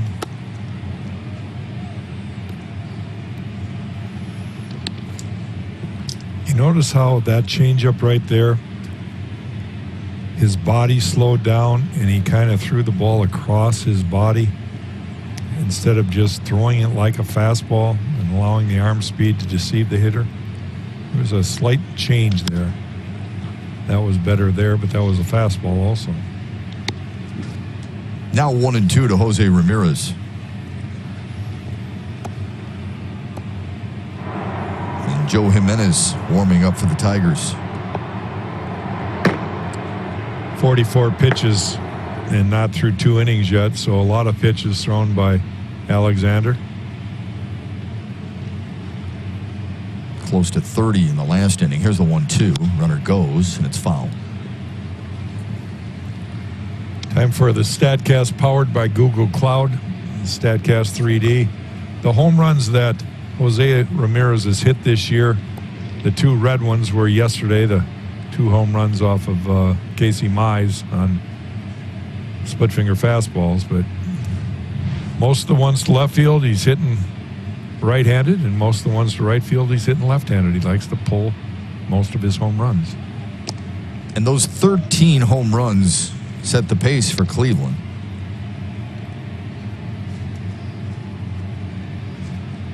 Also leads the team in RBIs with 32.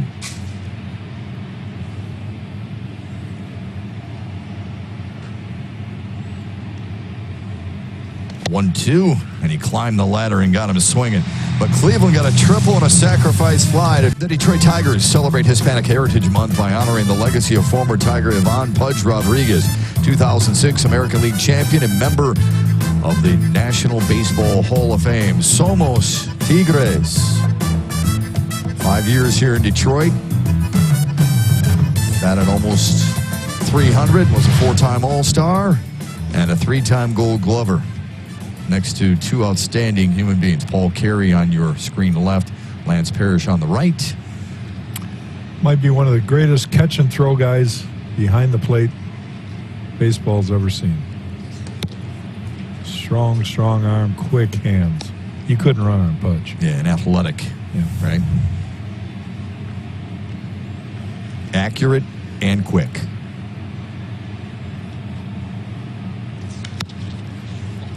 Romine pops it up. And Lindor retires him. Here's Chevrolet's strongest player, and it is Pudge Rodriguez, a 13-time Gold Glove winner, a 14-time All-Star, won a World Series with the Marlins, entered into the Hall of Fame in 2017. He was an MVP as well. Pretty impressive accolades. Yeah. National League Championship Series MVP. And his son in the Tigers system. And he and Willie Hernandez, what a combination that would have been, huh?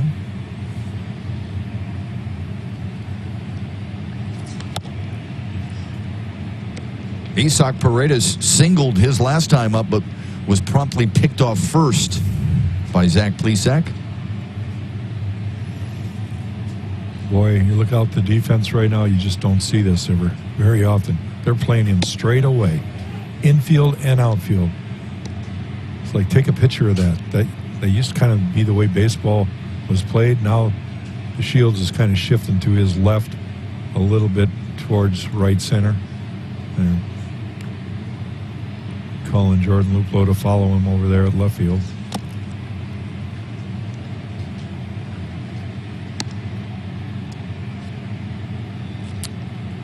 Hits are kind of hard to come by off this guy tonight, Shep. One in the first, a pair in the third. Only 4 hits aside, Yeah. Jack. Grounds it foul.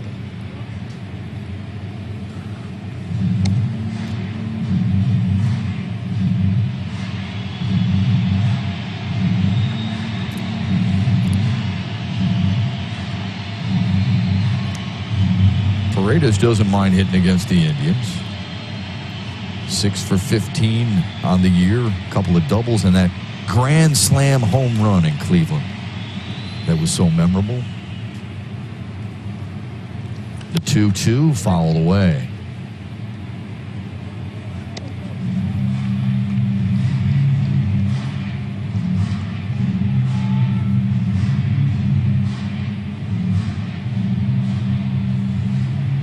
That single for Paredes means he now has hits in 6 of his last 7 ball games.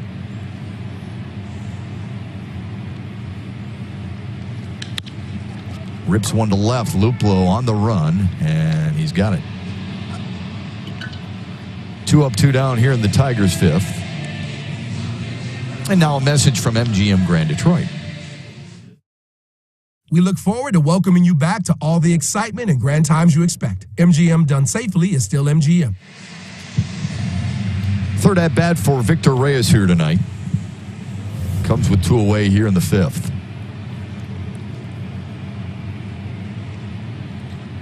Victor got it back in the hit column his last at bat.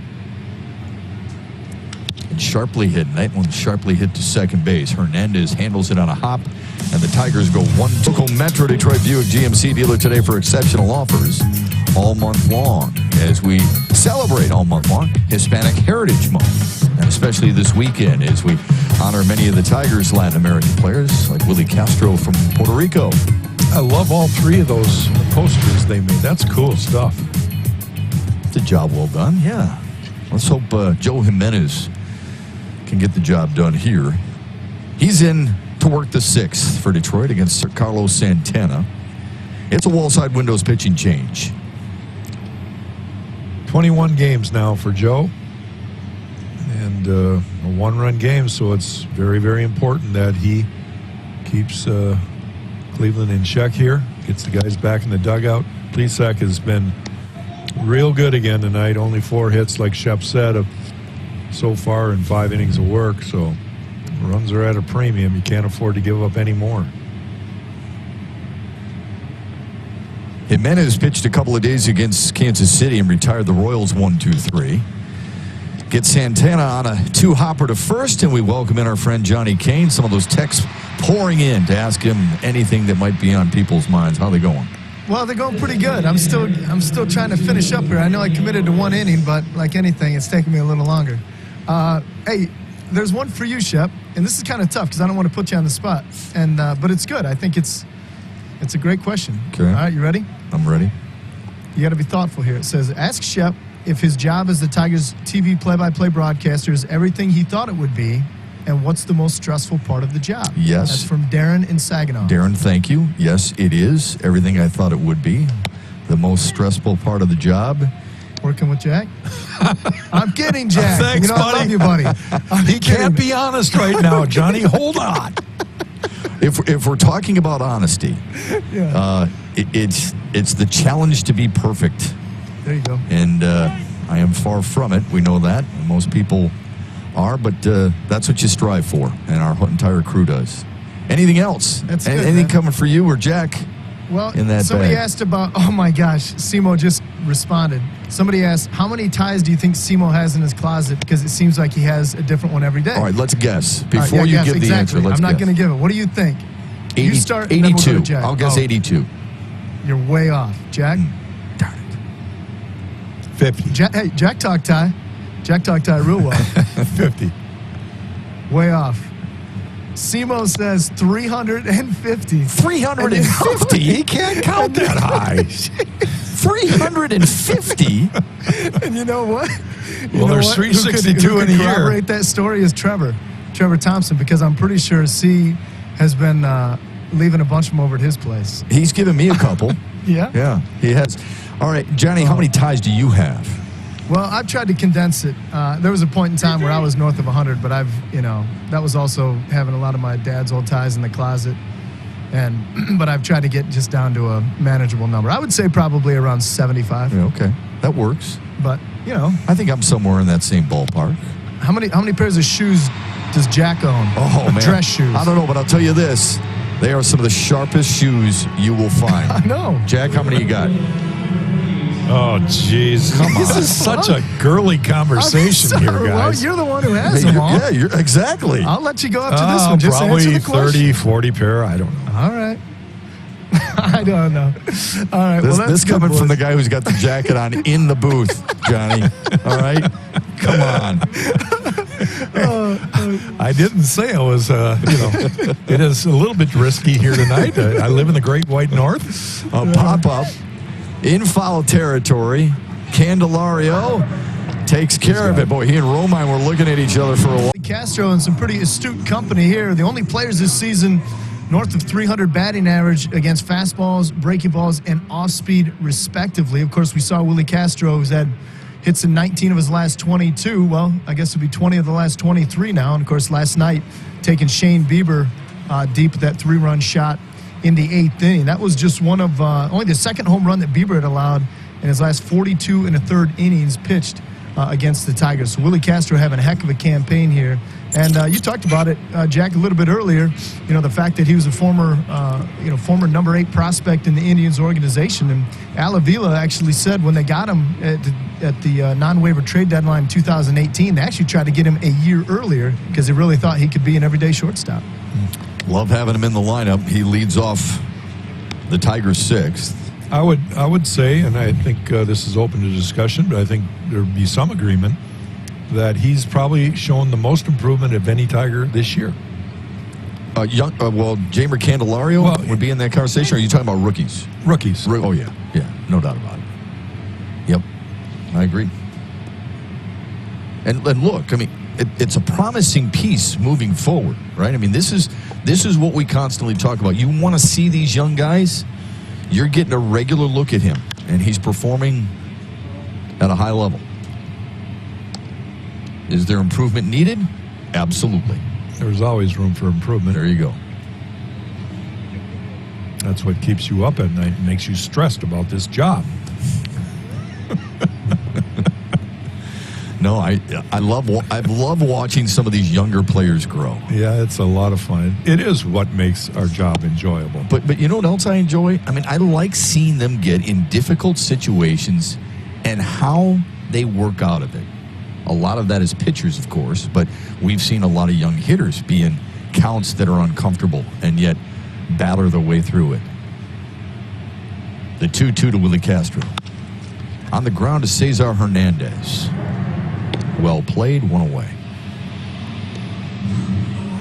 Well, Shep, I've said it so many times about how tough this game is and how mentally strong you have to be. The kids playing baseball at the youth level, they experience it right away, and so many kids give up on baseball because it's such a difficult game to get your skills developed to where you have success. And yet it continues here at the big league level. The greatest of the greatest, still fail more than they succeed. And yet it's that growth of those moments when we see them succeed in those tough situations that you just smile inside. I've lived it. I totally feel for these guys, and I know it doesn't always come across that way. Maybe I sound at times like, oh, that was easy. Why is it so hard for these guys? I never really look at it that way. It's never been easy, and I give a lot of guys, everybody out there, credit. First of all, they got to this level for a reason, and now they have to stay at this level, and they're only going to do it because they earn it. 1-2 to Miguel Cabrera. Look, I mean, that's part of the reason, going back to those folks texting Johnny and asking us about the job. I've always loved the game of baseball, being around it as much as I have with this team. Not only a lifelong dream, but just giving you the appreciation of just how challenging it is day to day to day. Cabrera sprays another one foul. And then talking with guys like you and Kirk Gibson and Dan Petrie and Craig Monroe, looking at the little nuances that I didn't always recognize before, right? And now you're picking up on it, the things that you've taught us about how far the catcher has to move his glove for the pitcher's pitch when he tries to frame it. Swing and a miss by Cabrera. He strikes out for the second time. Strikeouts are piling up now, Jack. Yeah, number 8. He's going to catch his teammate from last night. Slider grip. See the spin. And again, well-located pitch right there. And that guy's going into the Hall of Fame right there, folks. So you think it's easy.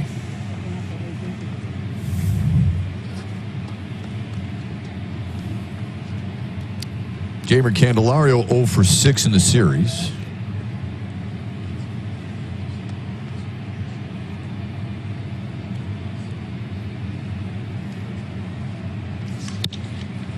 Sends one to left center. Luplow on the run, and he got a good jump on it, and another quick inning for Zach Plesac. Our Comerica Bank game summary. It starts, Jack, with Michael Fulmer, who pitched his best game of the year. Yeah, we're hoping for a positive outing for him, and he had that tonight. He had pretty good fastball command, was able to get some outs with that fastball. Ended up with a pair of strikeouts, but no runs allowed. Jose Ramirez, the star of Cleveland, decides to try to trick Tyler Alexander by stealing home with bases loaded, and he was tagged out and took them out of the inning. And then Delano DeShields, with 1 out, gets a triple, and he scores on a Francisco Lindor sacrifice fly to center field. That's the only run of this ball game. 1-0 right now. Zach Plesac has been very, very good. Joe Jimenez is going to get replaced by Jose Cisnero. And let's tip our hat to Joe Jimenez. A very clean 1-2-3, 6th inning. Yeah, another good outing for Jimenez. And the wall side windows pitching change with Cisnero making his 25th appearance this year. He will deal to the bottom third of the Cleveland order. Jordan Luplow, Roberto Perez, and Delano DeShields.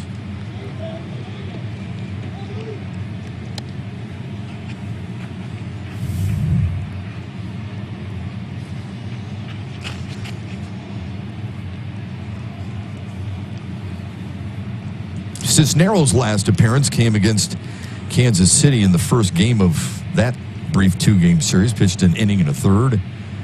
Struck out 3. Well, Shep, this is a little different. Ron Gardenhire, I guess he's flip-flopped Soto and Cisnero a few times and had Buck close out. Brian Garcia might be that guy now, but they're playing this like it's a 0-0 game. They cannot afford to give up another run, knowing what Plesac has been doing on the other side.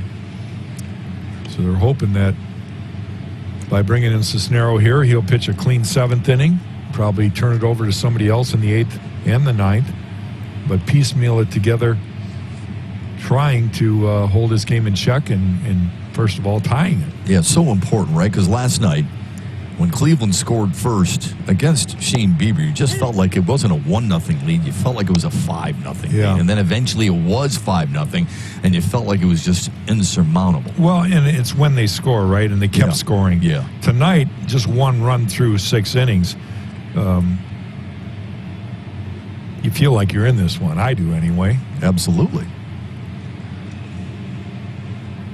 The 2-2 fouled back. But what did you say in the first inning? Not that you let Plesac off the hook, but missing that scoring opportunity early with first and second and only 1 out and not getting anything from it might come back to haunt you a little bit. Yeah, and it's a lifetime of experiences that I determine it. I see it's been true in baseball since the beginning.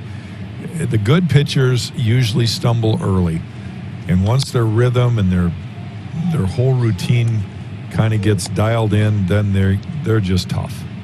That's what makes them good. Mm-hmm. They get stronger as the game goes on. Yeah, they have the ability to make those in-game adjustments quickly, and once they do, it's locked in. They don't get back out of whack.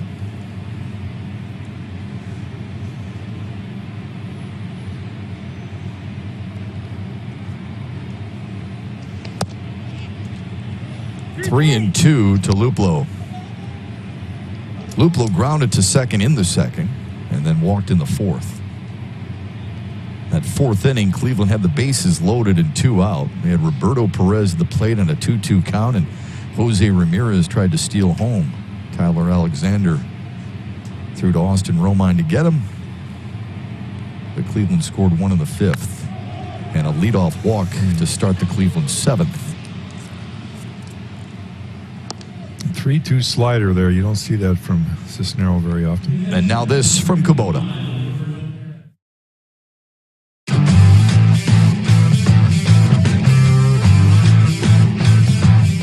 Doesn't matter what Jack Morris is doing. When he sees that commercial from Kubota, he just stops. He's like, wow, man, I want that on my farm. I've got to have that on my farm. He'll go back and say, Jennifer, can I have that on my farm? And she'll say, no. I totally no will soup admit for you. that when I was looking after baseball for ranches or farms, do you know the difference between a ranch and a farm? I don't. Help me Ranches are for livestock. with- Okay. Cattle, sheep, whatever. All right. Farms are for growing crops. Okay. That's the difference. Corn, so on and so Right. forth. Okay. And I decided farming was when because I love machinery. You know, I'm a motorhead. I can't help it. All right. Everything that, does stuff. Yeah. So there you go. Are So you- you're not far off with that Kubota thing. Would you call yourself a gearhead? Yeah. We call them in Michigan. We call them gearheads if Well, you're big into The cars. same thing as a motorhead. Okay.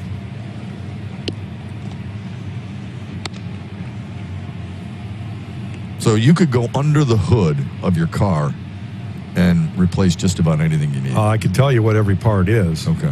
Computers have thrown a twist. You know that about me. Yeah. It's thrown Yeah. a little twist in my advancement in life. Yeah, you may be a motorhead, but you're not necessarily a computer guy. Can't say that I necessarily am either, but I'm more advanced than you, You are. and that's You not can much. type. I can't. I peck. Here's the 0-1. Pulled the string to make it 0-2. Perez singled in the 3rd and then flew out to right in the 5th. Well, with the leadoff walk, you need that ground ball. And this is a good guy to double up.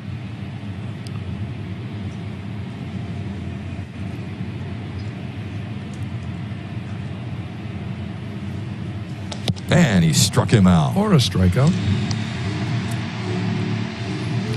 High fastball. It's kind of what Jose gets away with more often than not. High velocity fastball, upper part of the zone, just beats Roberto Perez. See that arm action, his arm angle, 3/4.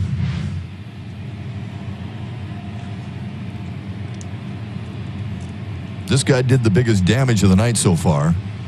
Tripled and scored in the 5th. And they've got him positioned pretty much the same way as they did when he tripled to left center. Again, Victor Reyes shaded over towards right center.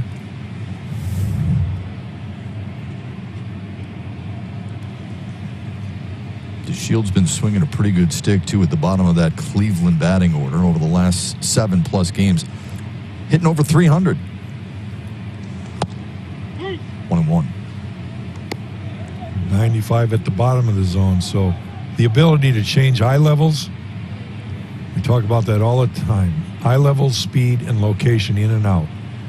The three most important aspects of pitching. Changing speeds, changing eye levels, and moving the ball in and out. Swing and a miss to make it 1-2. Jack and I were talking during a break not too long ago about Corey Kluber. Jack was wondering how he's doing in Texas. Delino DeShields came to Cleveland as part of that deal. Yeah.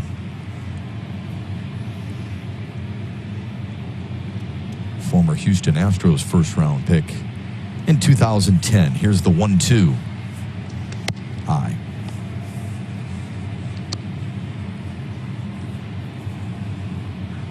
DeShields, heck of a football player in high school, man. He had SEC offers. Georgia, Ole Miss.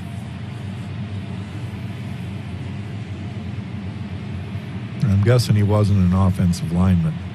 I think you're right about that. 2-2 to right field. Harold Castro. And he misplayed it. That's a foul ball. That ball really sunk and tailed away from him. I think the lights, he was battling that a little bit. I'm not making excuses, but I kind of saw the way he reacted at the very end of kind of stabbing at it. Tells me that he never really saw that ball. See how he just stabs at it at the end? Thank goodness it was foul.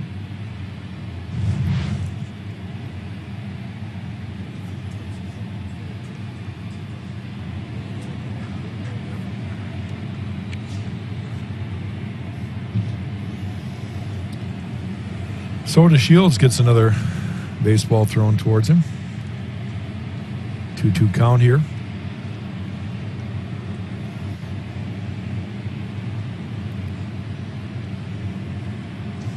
Fouled it back. Boy, that was a good piece of hitting to be able to get a piece of that pitch. Perfect location. And his best fastball, 97 right there.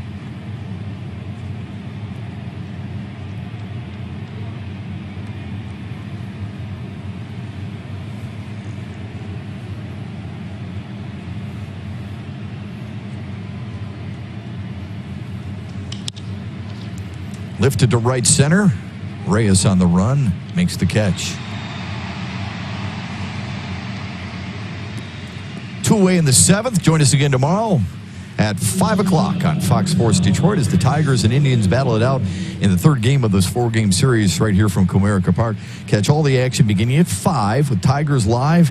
That's Mickey York, Dan Petrie, Craig Monroe, Johnny Kane on Fox Sports Detroit and Fox Sports Go. Here's Francisco Lindor with a man on and 2 away. The lone RBI of the night. Just a little fly ball deep enough to center field to score DeShields from third base. He picks up the RBI in the sack.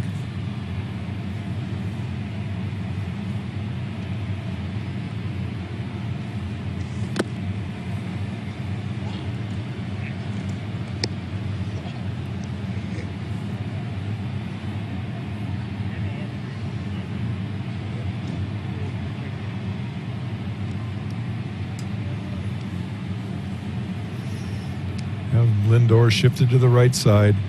Nico deep in the hole at second base, and Willie behind on the second base side of second base. Isaac Paredes is the only defender on the left side. We've seen Lindor just bunt the ball right down the third base line in times like this.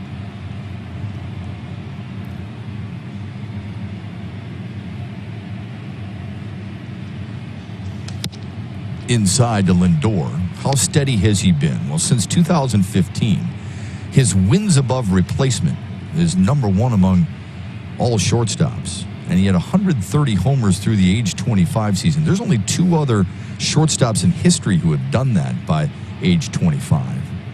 Here's the 2-1 on the outside rail. Cal Ripken and Alex Rodriguez. Well, I didn't support Rodriguez in any of those, but I bet Cal got a few off of me. Yeah. another one of those guys that our careers crossed for a long time. I know he had at least 100 at-bats off of me.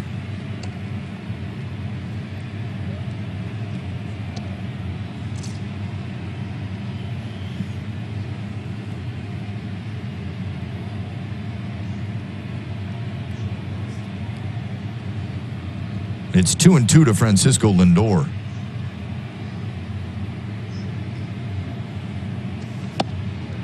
Just missed.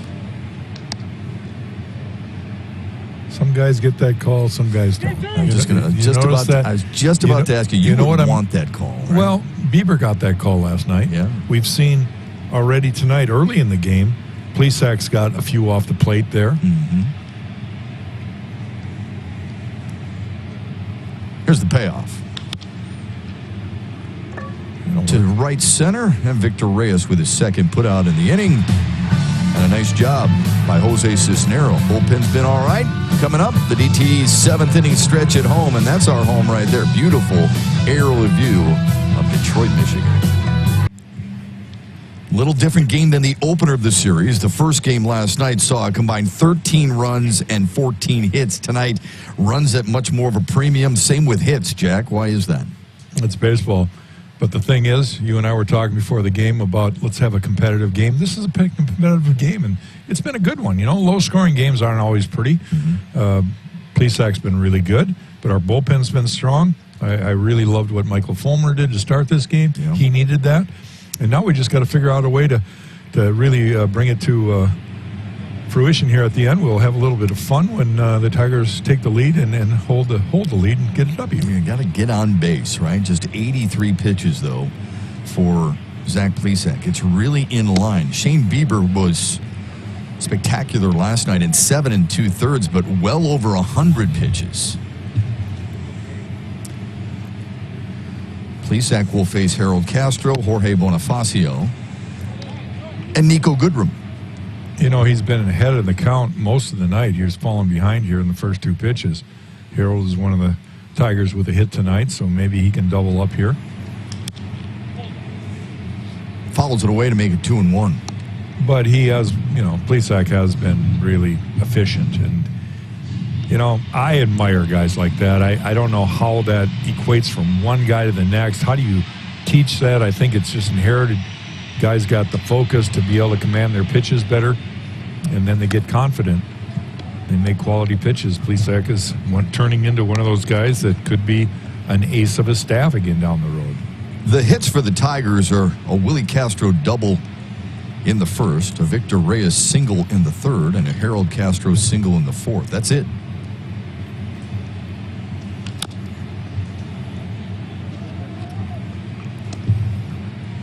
They've also had a walk, but that was Miguel Cabrera. That was that first inning, folks, that we had talked about. With 1 out, Castro doubled and Cabrera walked, and you thought, okay, here's a chance to get on the board early. And then Plesac shut Detroit down with a strikeout and a slow ground out. The 2-2. And he rings him up. Punch out number 9 for Zach Plesac tonight. Well, this guy's really been good around the zone. This one at the bottom of the zone, it stays right there, knee-high. Laz Diaz rings up Harold Castro there for his 9th strikeout. Here's a look at what Plesac's done tonight. He's got a lot of the Tiger hitters to chase off the plate, but watch where the balls are. Nothing's centered, right? Everything's on corners, up and around that strike zone, and it's all because he works ahead in the count.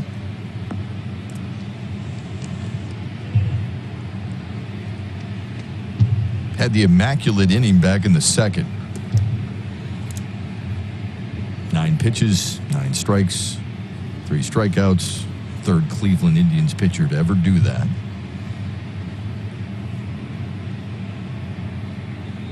The 0-1 to Bonifacio. Got under it a little bit to center.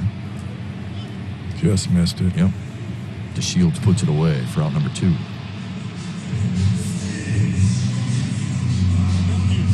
Here's the upcoming pitching matchup presented by Wallside Windows.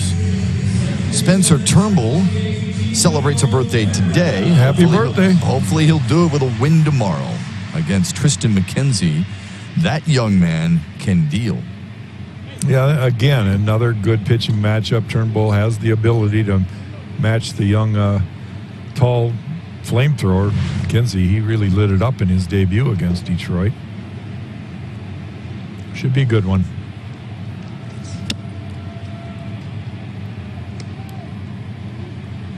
Nico Goodrum struck out in the second and grounded to first in the fourth. Here's Spencer Turnbull learning a few things here against this Cleveland lineup. He's been really good this year. I mean, we should note, and there's Tristan McKenzie. Enjoy watching that young man throw, and he's going to grow. Another talented arm in the Cleveland system. But Spencer Turnbull's been pretty darn good this year for Detroit. It'll be the 9th time, by the way, that he faces Cleveland in his career. Yet to beat them.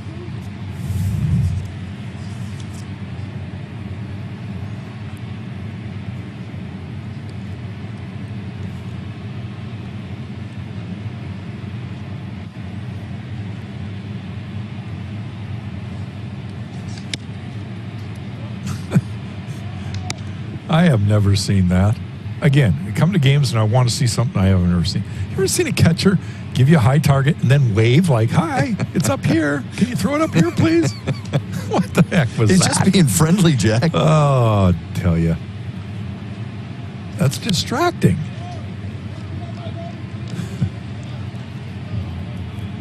Plesac threw it up there, though.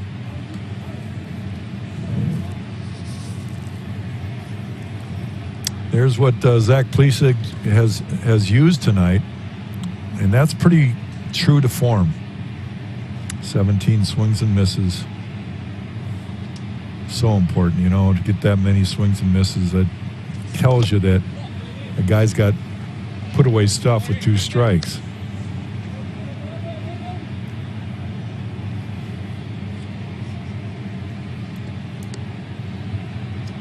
And like Matt Shepard mentioned, first inning was probably the Tigers' best scoring opportunity with 2 guys on and only 1 out. And they just couldn't get a run in. Play Goodrum to pull. That's 11 straight retired by Zach Plesac. Another 1-2-3 inning for the Cleveland starter. Tigers baseball on Fox Sports Detroit is brought to you by Comerica Bank. Raise your expectations of what a bank can be. Come to Comerica. By your Metro Detroit Chevy dealers. Put it in D&CY Chevy drives the Motor City. And by the 2020 Consensus. Help your community by filling out your 2020 census form by September 30th. The great Al Kaline hits his 399th and last home run on this day, 1974. Off Raleigh fingers. 2 Hall of Famers. One of the greatest players of all time. And we got a chance to watch him and honor him and still miss him every single day here at the ballpark. Buck Farmer is greeted by a rope to left, or to right rather, and Victor Reyes chases it down. Victor Reyes moves from center to right, and Derek Hill comes in to replace him in center field.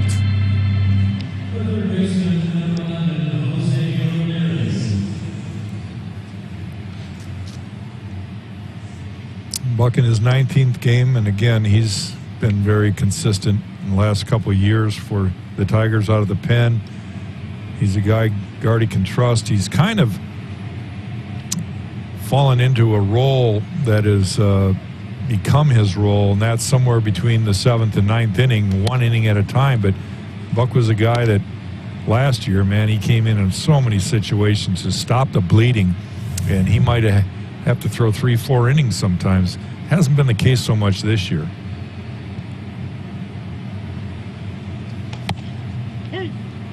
One and one to Jose Ramirez. Ramirez smoking hot last night in a 4-for-5 effort with 4 RBIs and a couple of homers and a double, but 1 for 3 so far tonight, including a strikeout his last time up.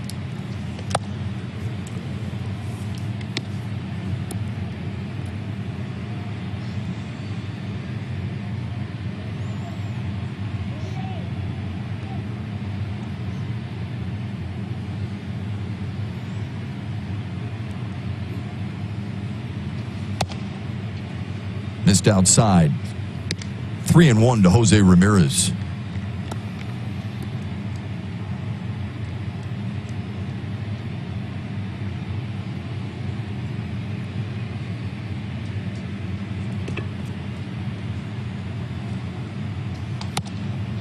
Caught the edge.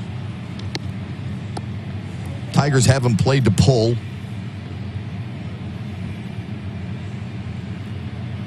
Good looking shot of the defense right there for Detroit. They try to bunch it up and make it tougher to have him get it through, but this guy can throw it that way. And look what he does again. Sends it to left. Long run for Bonifacio. He'll have to surround it. Another single for Jose Ramirez. Another multi-hit game for Ramirez. Now 6 in the last 7 he's played.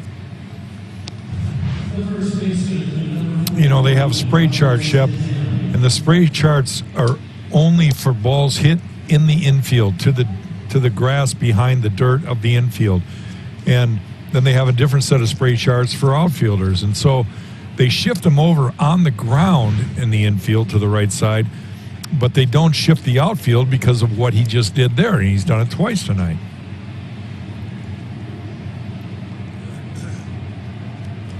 Man on for Carlos Santana.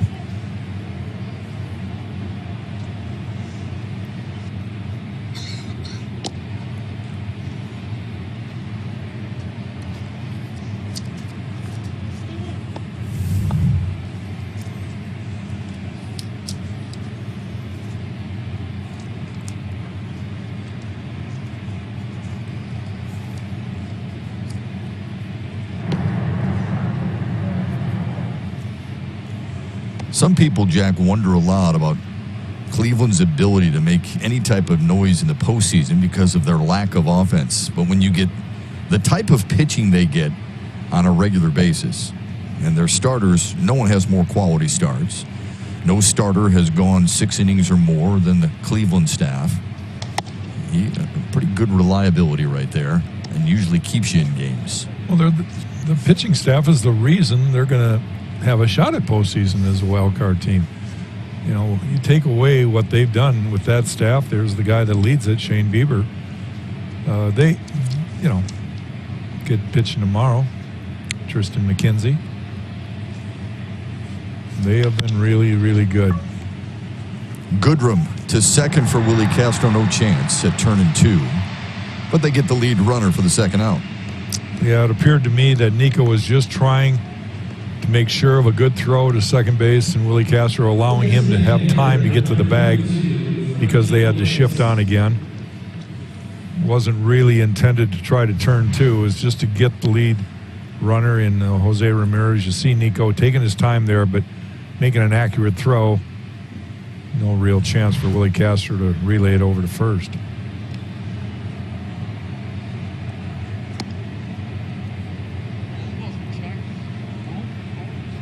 With 2 down, Buck Farmer will deal against Franmil Reyes. They held him quiet tonight. They did walk him in the 4th. Fouls the first pitch away. Had a 2-run single last night. Yep. In a 1-for-4 effort.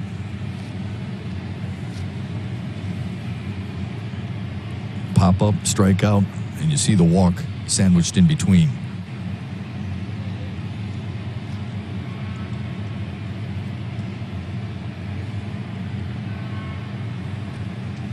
The 0-1 popped foul.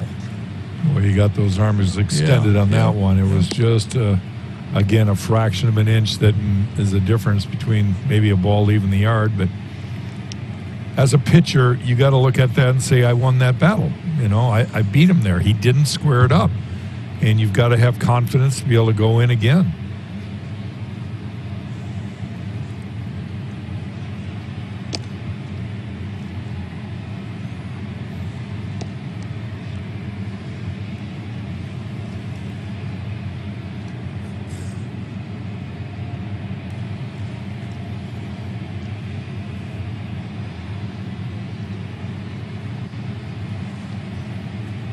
The 0-2, too high.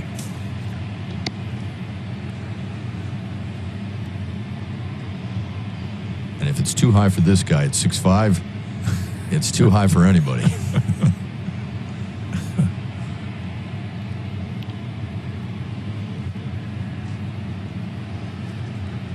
The 1-2.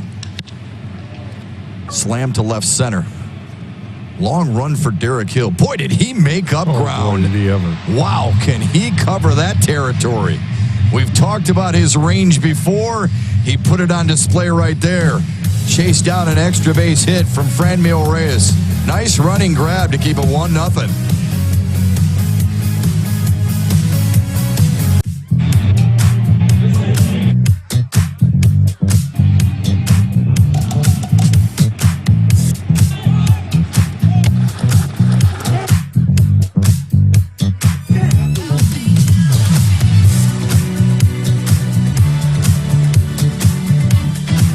Good one tonight if you like really good pitching, and that's what you've got so far here. 9 hits combined between the two teams. Cleveland leads at 1-0. Zach Plesac has been stellar. 10 strikeouts so far, the most he's had since his first start of the season. That first start this year came on July 29th against the White Sox, and he punched out 11 Chicago hitters. 10 so far here tonight, and he starts Austin Romine out with a strike one. Yeah, 2 pitches away from that magical 100 pitch count, but he's been solid all night. He's had 3 straight 1-2-3 innings. 4 altogether.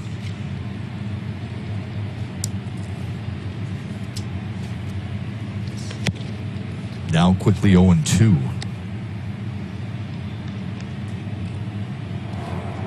Karinchak warming up. James Karinchak, one of those fireballers out of the Cleveland pen. He can bring it. Yeah, he's right a over the strikeout top. guy. Yeah.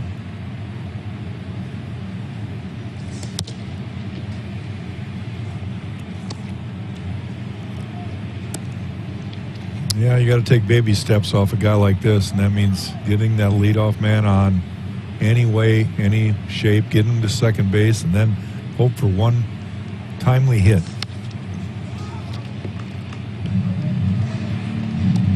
It's Romine, Paredes, and Reyes for the Tigers here in the 8th.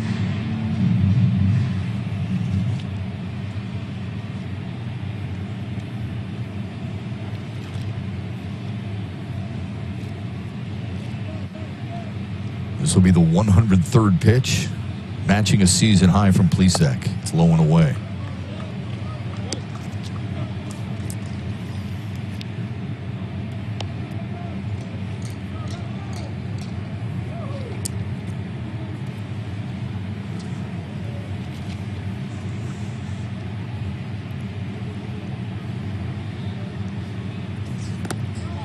Skips in there. It's full to Austin Romine.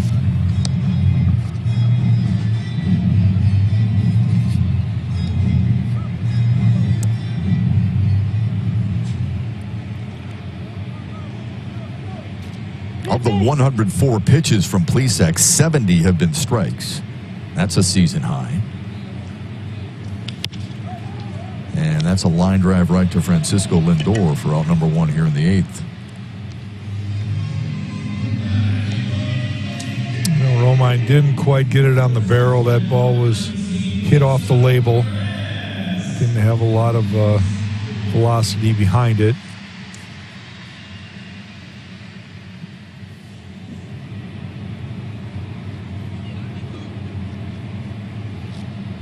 Paredes, one of 4 Tigers to have a hit tonight. He singled back in the 3rd and was picked off first base.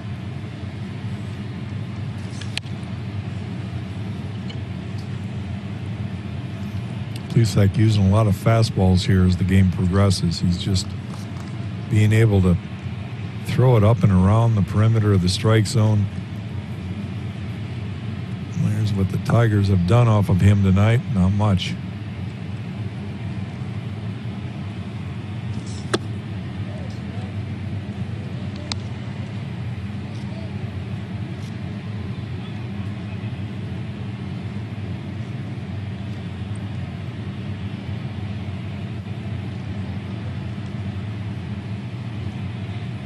Here's the 1-1. We told you at the beginning of the broadcast that Zach Plesac has allowed 10 earned runs on the season. All the runs he's allowed have come via the home run. 7 homers allowed. Obviously, some of those with men on base, but that's the only way teams have scored off him this year. It's crazy, isn't it? Yeah, it's a stunning statistic.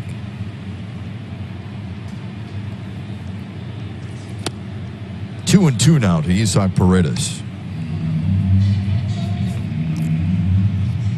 Guys, I want to show you something I'm seeing out of Plesac. We were talking about Lucas Giolito and how short his arm is and how he gets the ball right from his glove and gets it up. Well, Plesac's kind of the same way. Now, he lands a little more stiff-legged instead of getting his upper body out over, but he just picked up his 11th strikeout. I want to show you also a 3D of the 10 strikeouts for Zach Plesac tonight, the various locations. And keep an eye on this area right here. Notice how many balls go in that zone? None.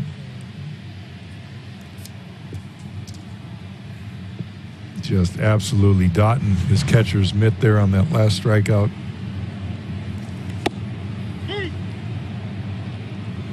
Victor Reyes tries to keep the inning alive with a couple down.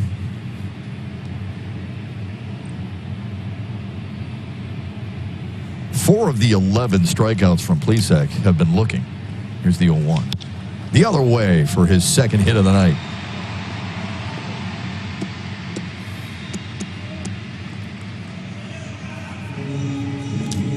The Detroit Tigers celebrate Hispanic Heritage Month by honoring former Tiger Ozzie Virgil, the first native Dominican to play in the major leagues and the first person of color to play for the Tigers. Somos Tigres. Well, that'll be it for Zach Plesac. The base hit, the pitch count. Sandy Alomar Jr., the acting manager, comes out to get him, and what a fine job he did.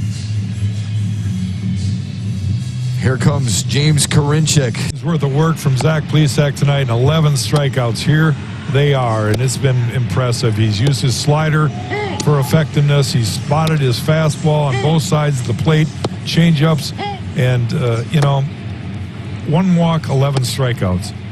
Just very, very impressive. Ends up with only 5 hits allowed. Going deep into a ball game. Comes off smiling. He had that immaculate inning, 9-pitch, 3-strikeout inning. And now he's nervous. He's got no more control in this game. And he's going to watch James Karinchak try to finish this half inning off and hope that no more runs score. And I'm calling a long big fly right now. I would first love to pitch see it. Love dinger. to see it. Come on. You said at the beginning of the broadcast that Plesac has as good a stuff as Bieber. We saw Bieber go 7 2/3 last night, 11 strikeouts. Plesac tonight, 7 2/3, 11 strikeouts. Yeah. In all honesty, I think Plesac made it look easier tonight. He was better, wasn't he? I think he was. Gave up one more hit, but no runs, although he is responsible for Victor Reyes. 2-0 to Willie Castro, who, by the way, is 0 for 2 in his career against James Karinchak. Both at-bats ended So if he gets a hit here, that stays the form. It'll be 333, 1 for 3. Perfect. That's where he's at. Can you tell I'm pulling for Willie right now? I hope Come on, everybody Willie. is right now. Attaboy. 3-0. Green light him here? Absolutely. Absolutely. And I think he's disciplined enough to look for a pitch. Something he likes. If it's there. If not, just take it.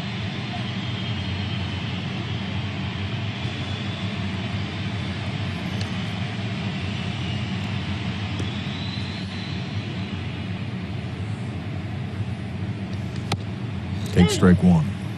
Tough pitch to swing at on the black away.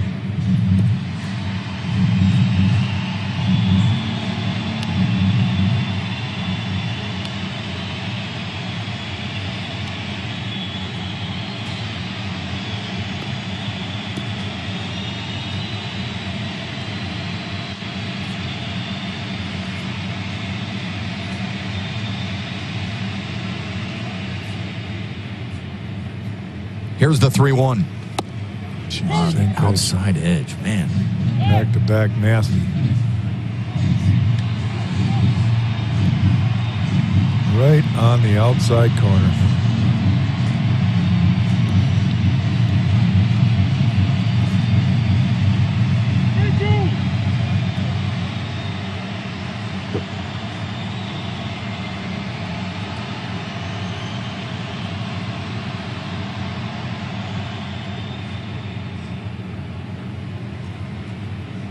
Big moment here.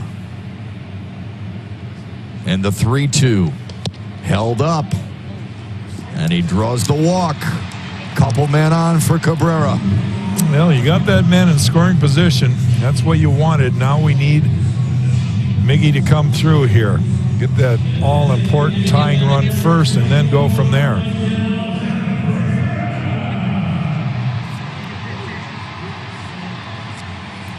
Walking a couple of strikeouts for Miguel Cabrera so far tonight.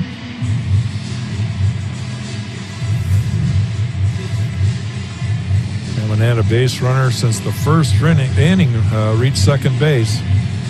Guy with good speed. Victor Reyes down there right now.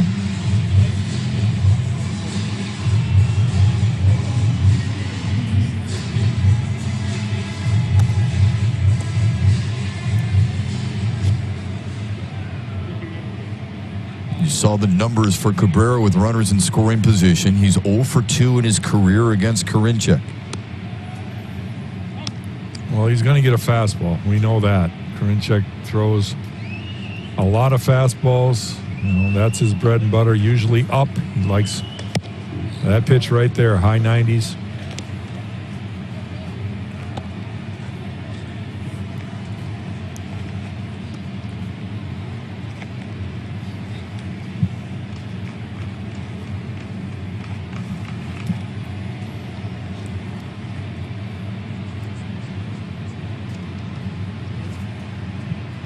Here's the 1-0. The other way foul. Tigers a single away from tying this up. You got to be ready. You got to have quick hands, short to the baseball. And you got a guy throwing the high 90s.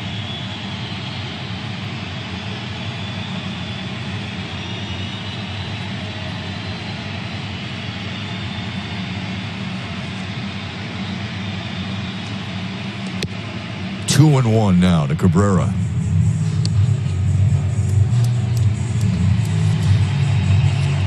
Veteran hitter like Miguel, he knows what Karinchak features. He knows that he's going to get a fastball more than likely. Even in this count, it might not be this next pitch, but he can work himself back to another fastball. Question is, will he make a mistake, something that Miggy can handle? Just a little swing to right field ties the game. Beats him right there. Big swing there to make it 2-2.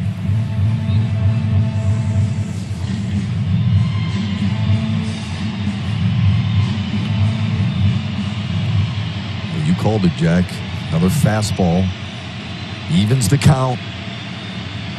Reyes singled. He's on second. Castro walked. He's at first.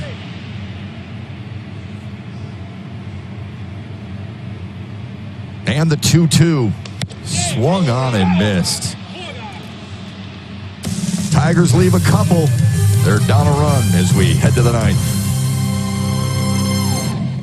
Well, let's tip our hat to the bullpen by Detroit tonight. Yeah. Tyler Alexander's been good. He did give up the one run. Joe Jimenez pitched a clean inning. Then Jose Cisnero came in, pitched a clean inning. Buck Farmer follows him. He pitches a clean inning. And now Brian Garcia is going to... Boy, that was a good catch, by the way, by Derek Hill. Ran a long way to catch that. Brian Garcia is going to take over and pitch the ninth. Again, it's a one-run game, and Gardy going with his closer here, trying to keep it there and give Detroit one more chance to score one run and tie it. All right, Brian Garcia, and you saw that recent trend for him that is so promising against Tyler Naquin, Jordan Luplow, and Roberto Perez. So the 6, 7, and 8 hitters for Cleveland here in the 9th.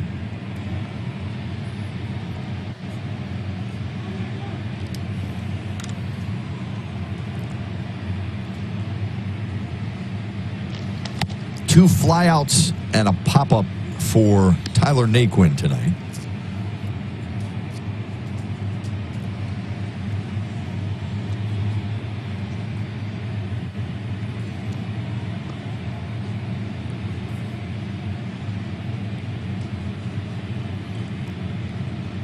They play him to pull. Instead, it's 0-2. Really good sinking changeup right there. We've talked about his makeup before, Jack, about Brian Garcia's makeup as a closer. I don't know how much it matters that he was a closer at Miami, but you like that he throws strikes, especially strike one when he comes out of the bullpen more oftentimes than not. Swallowed up by Romine. It's hard to describe. You know, in sports we call it the it factor, and it doesn't necessarily have a predictable definition, right? But Brian Garcia, to me, has it in some mental state more than it is anything physical. I just don't think he ever gives in. I don't think he ever flinches as far as pressure. He's a guy that believes, even when he's behind in counts, that he can make that pitch to make a difference. Inside 2-2 to Naquin.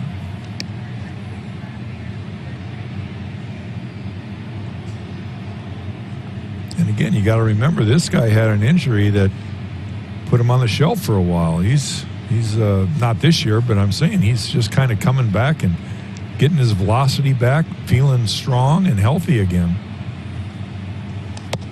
3-2 now to the leadoff man here in the 9th for Cleveland. Lower body rushed a little bit on that pitch, and his arm dragged, and that's why the ball was up. It was a slider that didn't spin. Got to finish that out in front with your arm and your hands.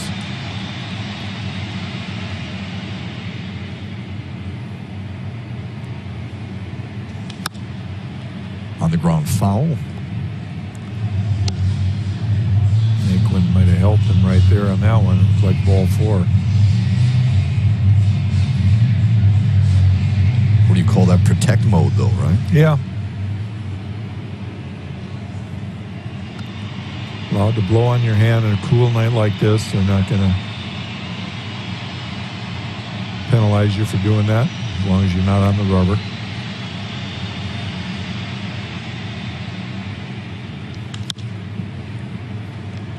I'm sure people have noticed, I mean, how good Cleveland is at keeping at-bats alive, right? Forcing the pitcher to go deep into counts, forcing the pitcher to go deep into his pitch count, too. It's frustrating. You know, this 2 nights in a row, great example, Shep, of what you're talking about.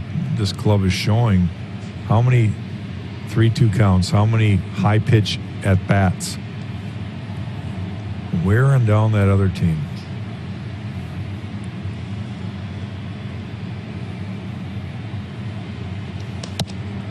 And a leadoff walk for Tyler Naquin. I want to take you back to the last out in Cleveland's 8th inning. Buck Farmer on the mound, Franmil Reyes at the plate. This ball's hit in left center field. Derek Hill has called up for this very same thing. It's about a 55% catch probability. You saw how far he had to run, and he ran it down. The ball hung up there a little bit, but he had to go a long way, and that was a great catch. That's one of the reasons Derek Hill is on this team right now, is for his defense. Yeah, that's the primary reason. His ability to steal a bag and be a pinch runner also aids Ron Gardenhire a little bit in some moves that he wants to make. And remember, Harold Castro has had that hamstring injury, so cool evening like this, he's been standing around a lot out in right field. So Gardy, with his last at-bat, takes him out of the game and gives Derek a chance to play center, moves Victor to right field.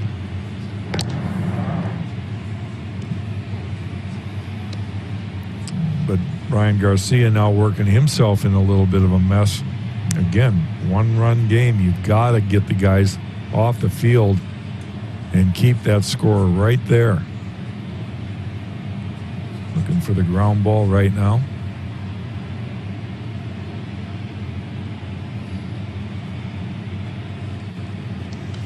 Check swing foul.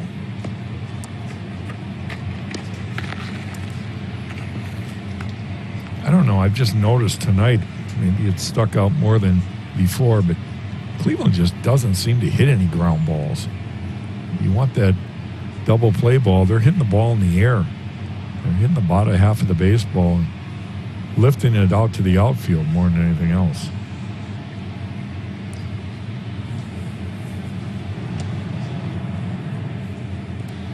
Telling sign is the walks too, Jack. We were talking about it a little bit last night, and we'll talk about it again here tonight as Gregory Soto warms. Cleveland, 5th in baseball and 5th in the American League. All the teams that have more walks than Cleveland are in the American League: the Angels, Yankees, and A's, and Tampa Bay Rays. But Cleveland 5th in walks on the year. The Tigers are last in that category. And you look at the walks, I don't know how much of it has to do with pitching or how much of it has to do with plate discipline, but 5 free passes for Cleveland tonight, only 1 for Detroit. Yeah, and we've seen the Tigers swing out of the zone a lot again tonight. And that's inexperience, that's plate discipline, and that's guys over anxious, trying to impress when they don't really have the discipline to know the strike zone. The 1-2, high and tight, 2-2.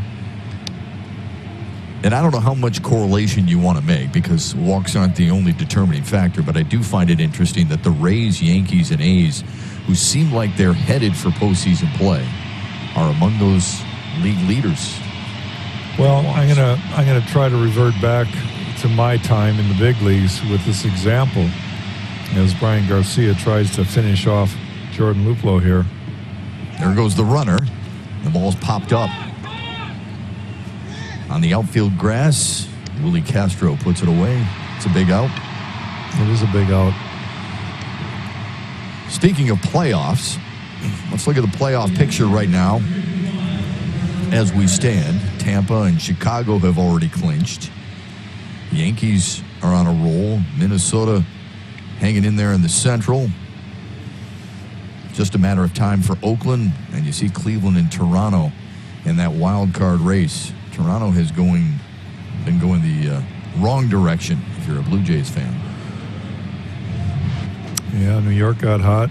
Tampa's been solid all year, and that American League East has kind of turned around a little bit with the Blue Jays going into a mini slump.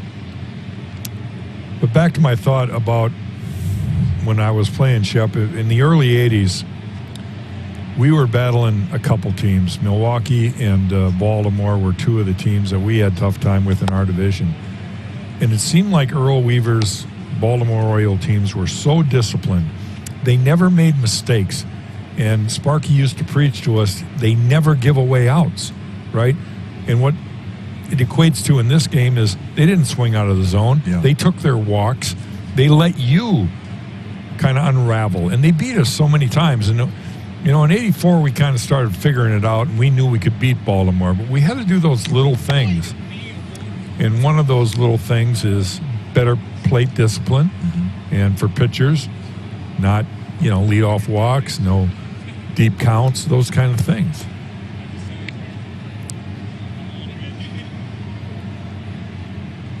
My whole point is we have a young ball club, a lot of kids getting their first taste of big leagues, and we have to go through those growing pains just like our teams did. 3-0 to Roberto Perez. The only run tonight was scored in the 5th. It was a 1-out triple from Delano DeShields, who's on deck.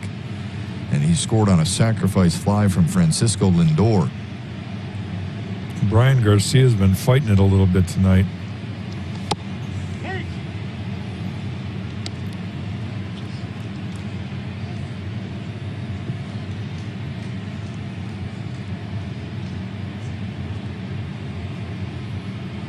what made Zach Plesac good tonight? His fastball command.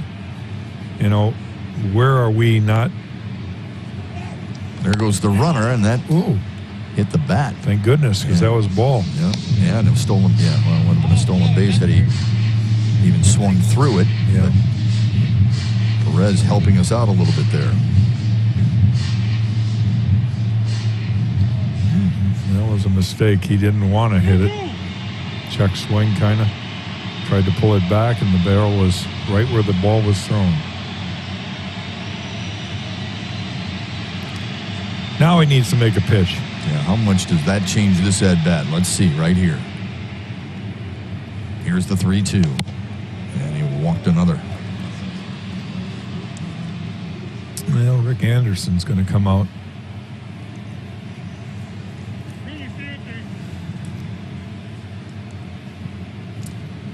This is just so important right here. This is well, you can't take it back. That's the problem. You got to work through it now. But 2 guys on base via the walk in a 1-run game, deep in the game, still have a chance.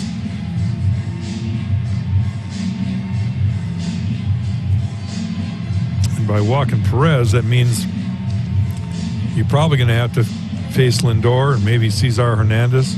Yeah, because it's going to be really tough to double up a guy like Delano DeShields if you get the ground ball you want.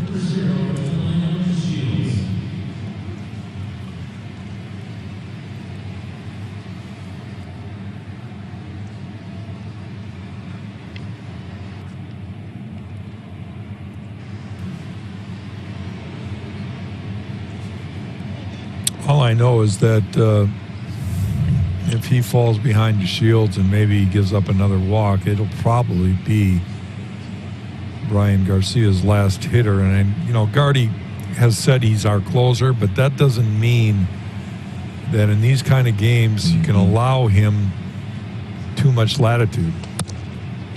And again, falling behind. Strike one. We asked Brian Garcia, I did anyway, on a Zoom call not too long ago, of all your pitches, what's your best pitch? He said strike one. I love the answer because he understands the importance of that.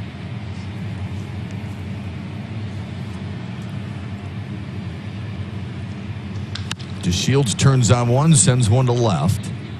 Bonifacio is there. He's got it. Runner tags from second. The throw comes into second. Good base running on the part of Tyler Naquin to move up to third. Now 2 away.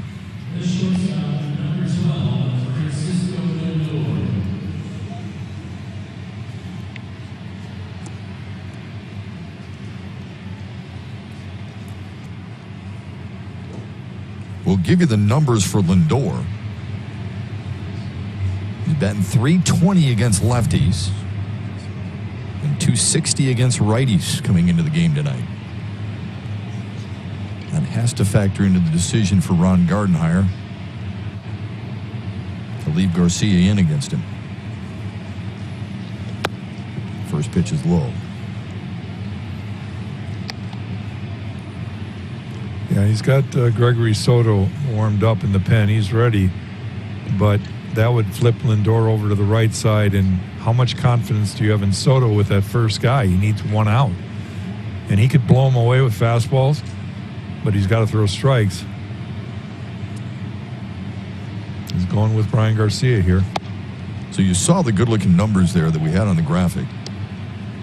Better power numbers against right-handed pitchers. Better average against southpaws.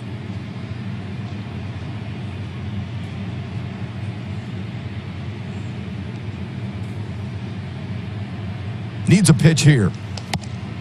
Nope, 3-0. Shep, there's a base open. Sometimes you just don't want to be a manager, do you? You know, you don't know what to do.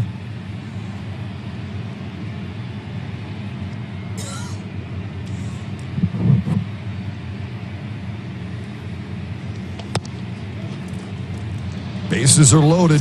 He's fighting it. Yep. Gardy's coming to get him. He recognized it. He's got to go to Gregory Soto.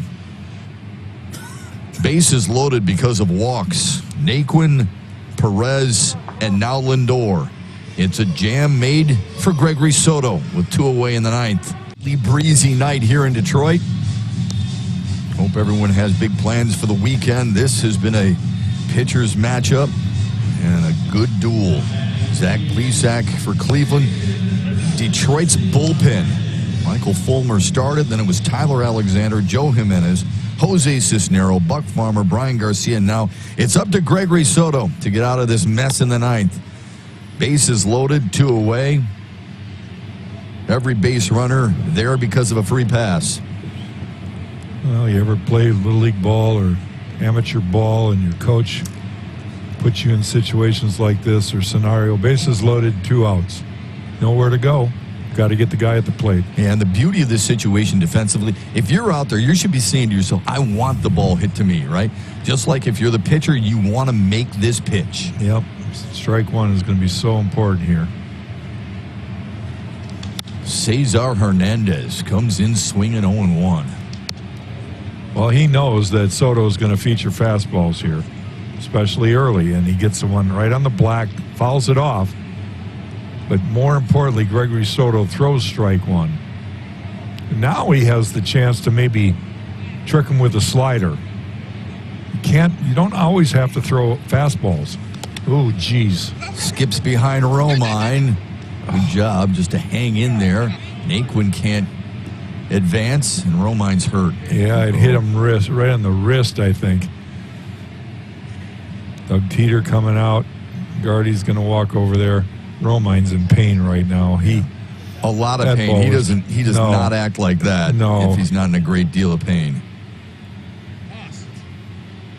You can hear Ron Gardenhire. Our microphone's right there on the field of play. Eric he says, Haas. Eric Haas, let's go. How about this tough spot for Eric Haas? Oh, man.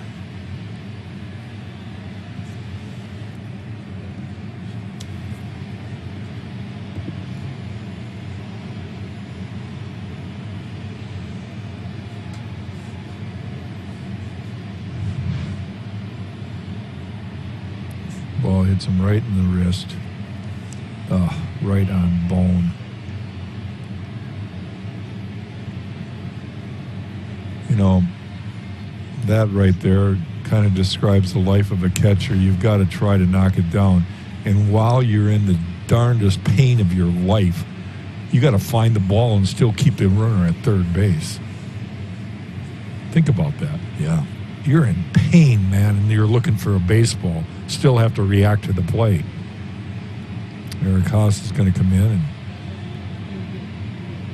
I don't know what the... He'll get some warm-up throws. Yeah, he will. Yeah. Maybe that's good for Soto to get a feel for the mound here. He's just going to play some catch with Isaac Paredes. You don't want to give that advantage to the pitcher, so it's not the pitcher giving him the warm-up throws. It's a position player of his choosing. So Eric Haas comes in. Interesting situation, tough situation, and vital situation for the Tigers here.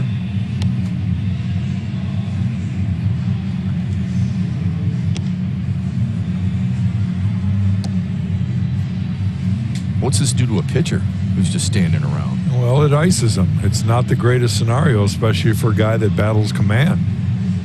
You know, he's got to just sit there. It's a cool evening. He's got no sleeves on.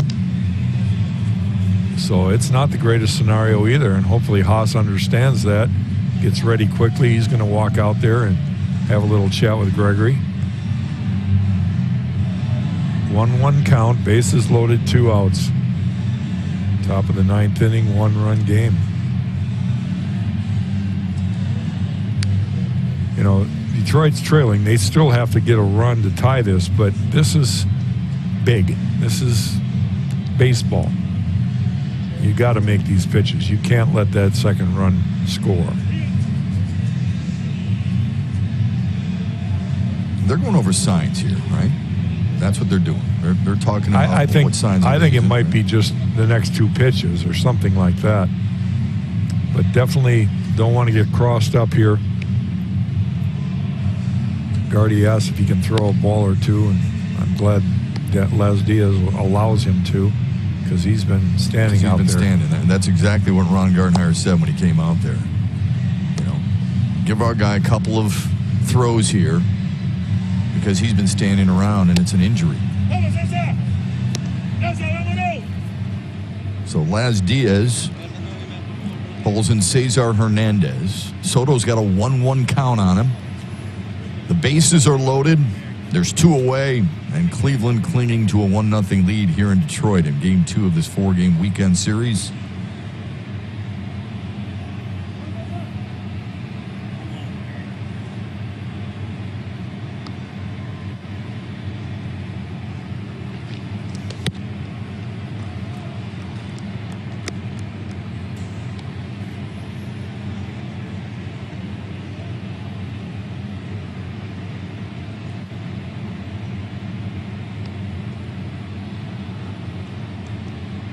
Now the 2-1.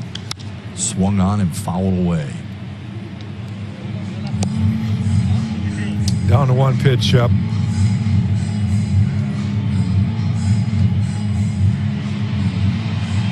They're all his runners. All because of walks. It's a big moment for Soto. Sure is. Nail-biting time for us. The 2-2. Oh, just fouled it away. Found a way to get a piece of that 98-mile-an-hour fastball down and in.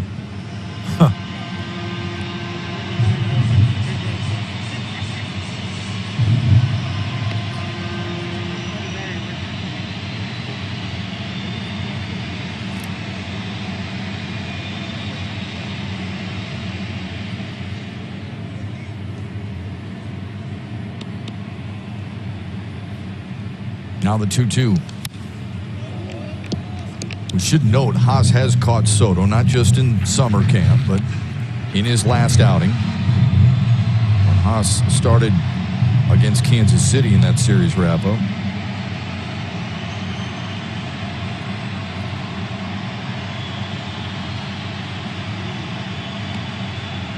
It's a battle with Cesar Hernandez. The 2-2.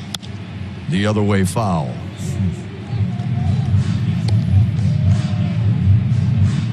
Here's the danger, you know. Soto's thrown, 3-4 fastballs in a row. And you could try to throw a slider here. I don't know if he has enough confidence to throw it because he spiked that one. A little wrinkle could be a difference maker, but you got to throw a strike because you can't go 3-2 and then 1 pitch, you walk in that dreaded run. Another 2-2. On the ground to third base foul. Man, what a battle. You got to tip your hat to Hernandez. He's falling off some nasty pitches here. Don't let him win, Gregory. Don't let him win. Huge gap in left center. Yeah. Look at what Derek Hill is playing. Well, that's because they want him to throw a fastball away and they don't think he can catch up to it. Do it again. On the ground to third. Paredes wins the race to third, and Gregory Soto gets out of it. A lot of drama there in the 9th. It remains 1-0. Here come the Tigers.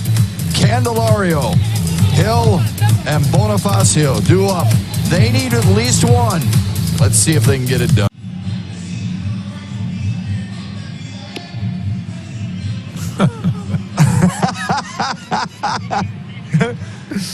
Yes.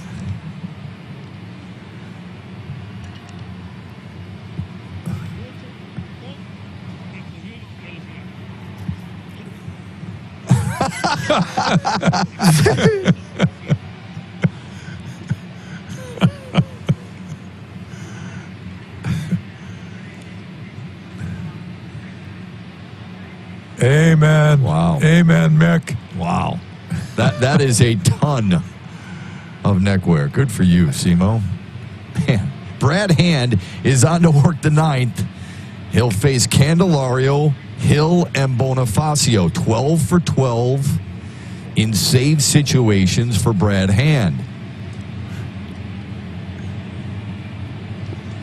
And Candelario batting from the right side.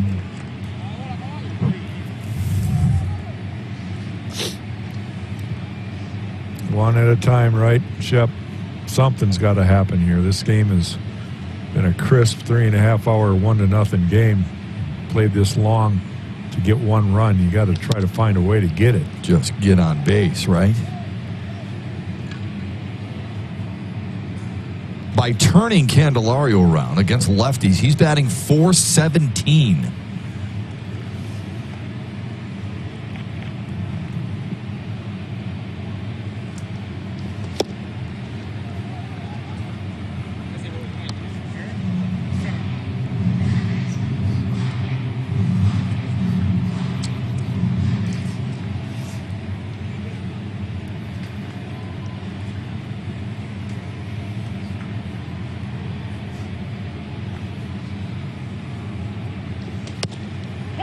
Two and two to him. Real unorthodox delivery from Brad Hand. He's been a closer and a good one. And he kind of just comes to his set, and it's just a quick pitch. It's almost like his arms, he's throwing the baseball before his leg ever lands. In reality, that's not the case, but it appears that way. Now the 2-2. Fought off. Good command of his fastball, real good changeup.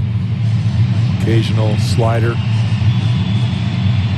Moves the ball around the perimeter of the plate. Sounds like a Cleveland pitcher to me. He's retired 28 of the last 31 hitters he's faced.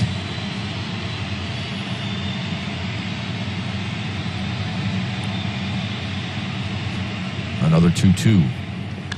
Candelario gets under it. Man, to left field. he just missed that. Yeah, sure did. And Luplow puts it away for out number one.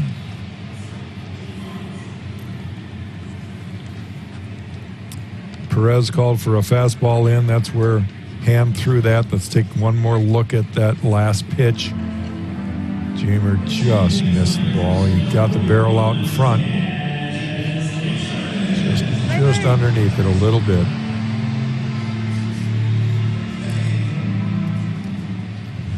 Daz Cameron will pinch hit for Derek Hill, who came in as a defensive replacement for Harold Castro.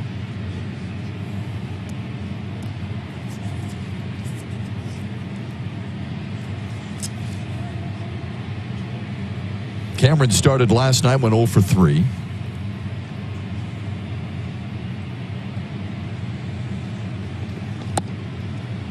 There's the slider. 0-1.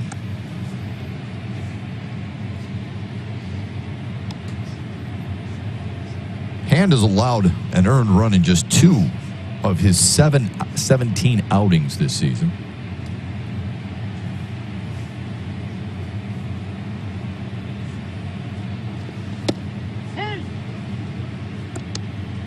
Quickly behind 0-2.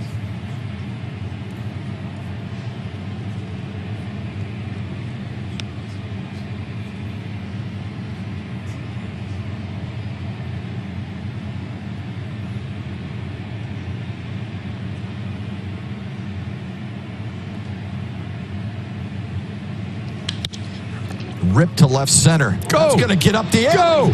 Cameron's second hit. Go! A big one. Chugging his way around second, and he's going to head to third. Daz Cameron comes up huge here in the 9th.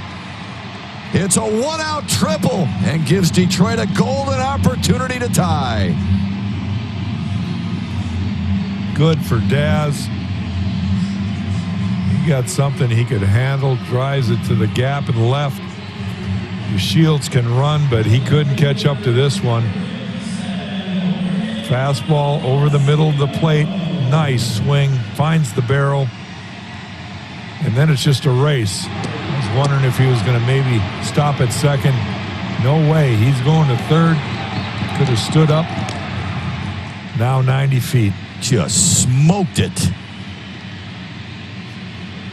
What a time for your first Major League extra base hit. Now get him home, Jorge Bonifacio. You know, Cleveland's got the infield playing in right now. They've got to cut that run at home. Way outside.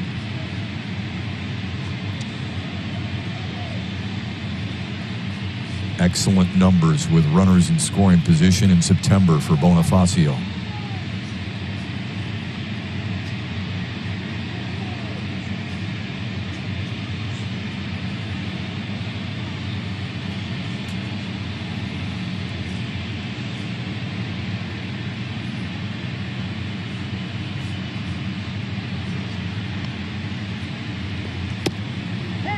We always talk about various pitches that you may want to throw, what a hitter may be looking for. How about focus on Daz Cameron in this situation? Are you going on contact from third base?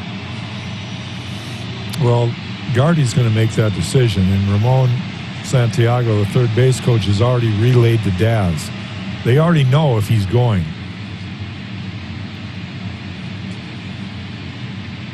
I think they have to wait and see if it gets through the infield myself. You've got 2 cracks at it, right? Yeah. Favorable hitting count now.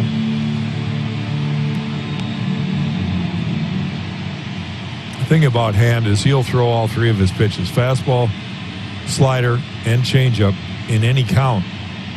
So he's not predictable in that regard. Can't really sit guessing here. And let's face it, almost all hitters are guess hitters. You're looking for something, you adjust to the other ones. Not a big secondary lead for Daz Cameron in the first few pitches. Here's the 2-1. Bonifacio follows it back. Changeup, and it was away off the plate. Jorge thought he could just, he's trying to lift the ball to right field. He's trying to get it deep enough in the outfield to give Daz Cameron a chance to tag and score and tie this game up. And he needs to get that job done some way, somehow.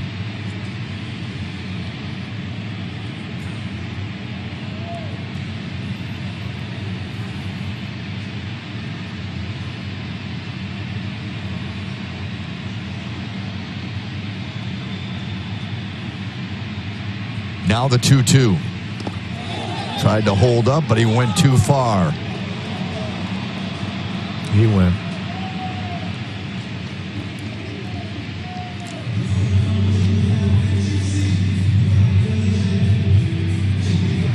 And here's a side swing of the last pitch. Yeah, he went.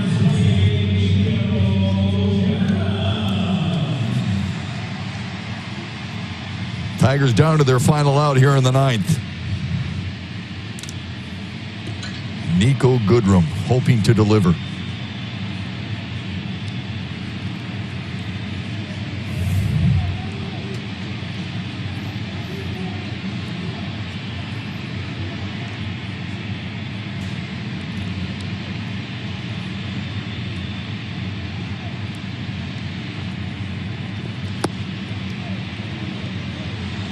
One and 0.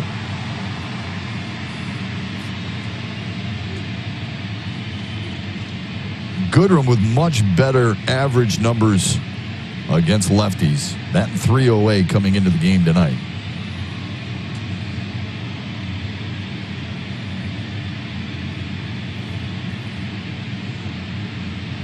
Here's the 1-0.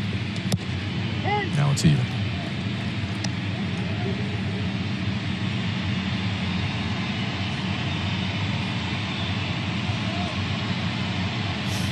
One run, 5 hits, no errors for Cleveland. No runs, 6 hits. No errors for the Tigers.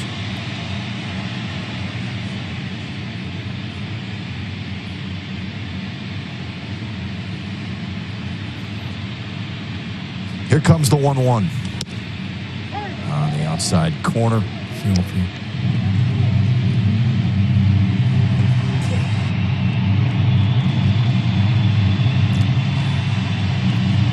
Watch how this ball starts off the plate, comes back in, catches the corner.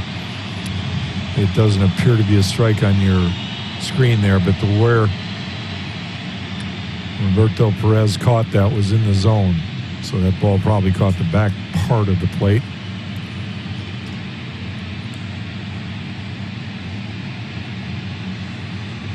The 1-2 foul away.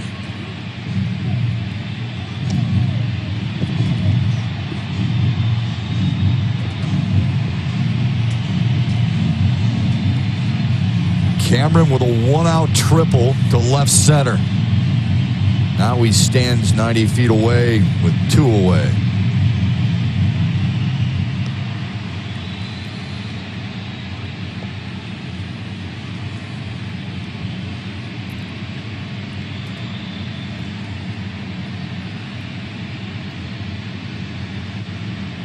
Another 1-2 to Goodrum. And he held up 2-2.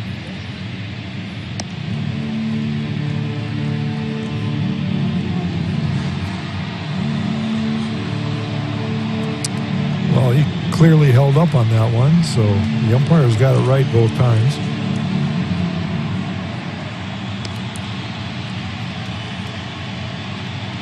One swing, one pitch.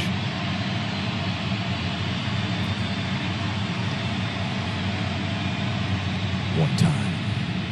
Yeah, one time. Here we go.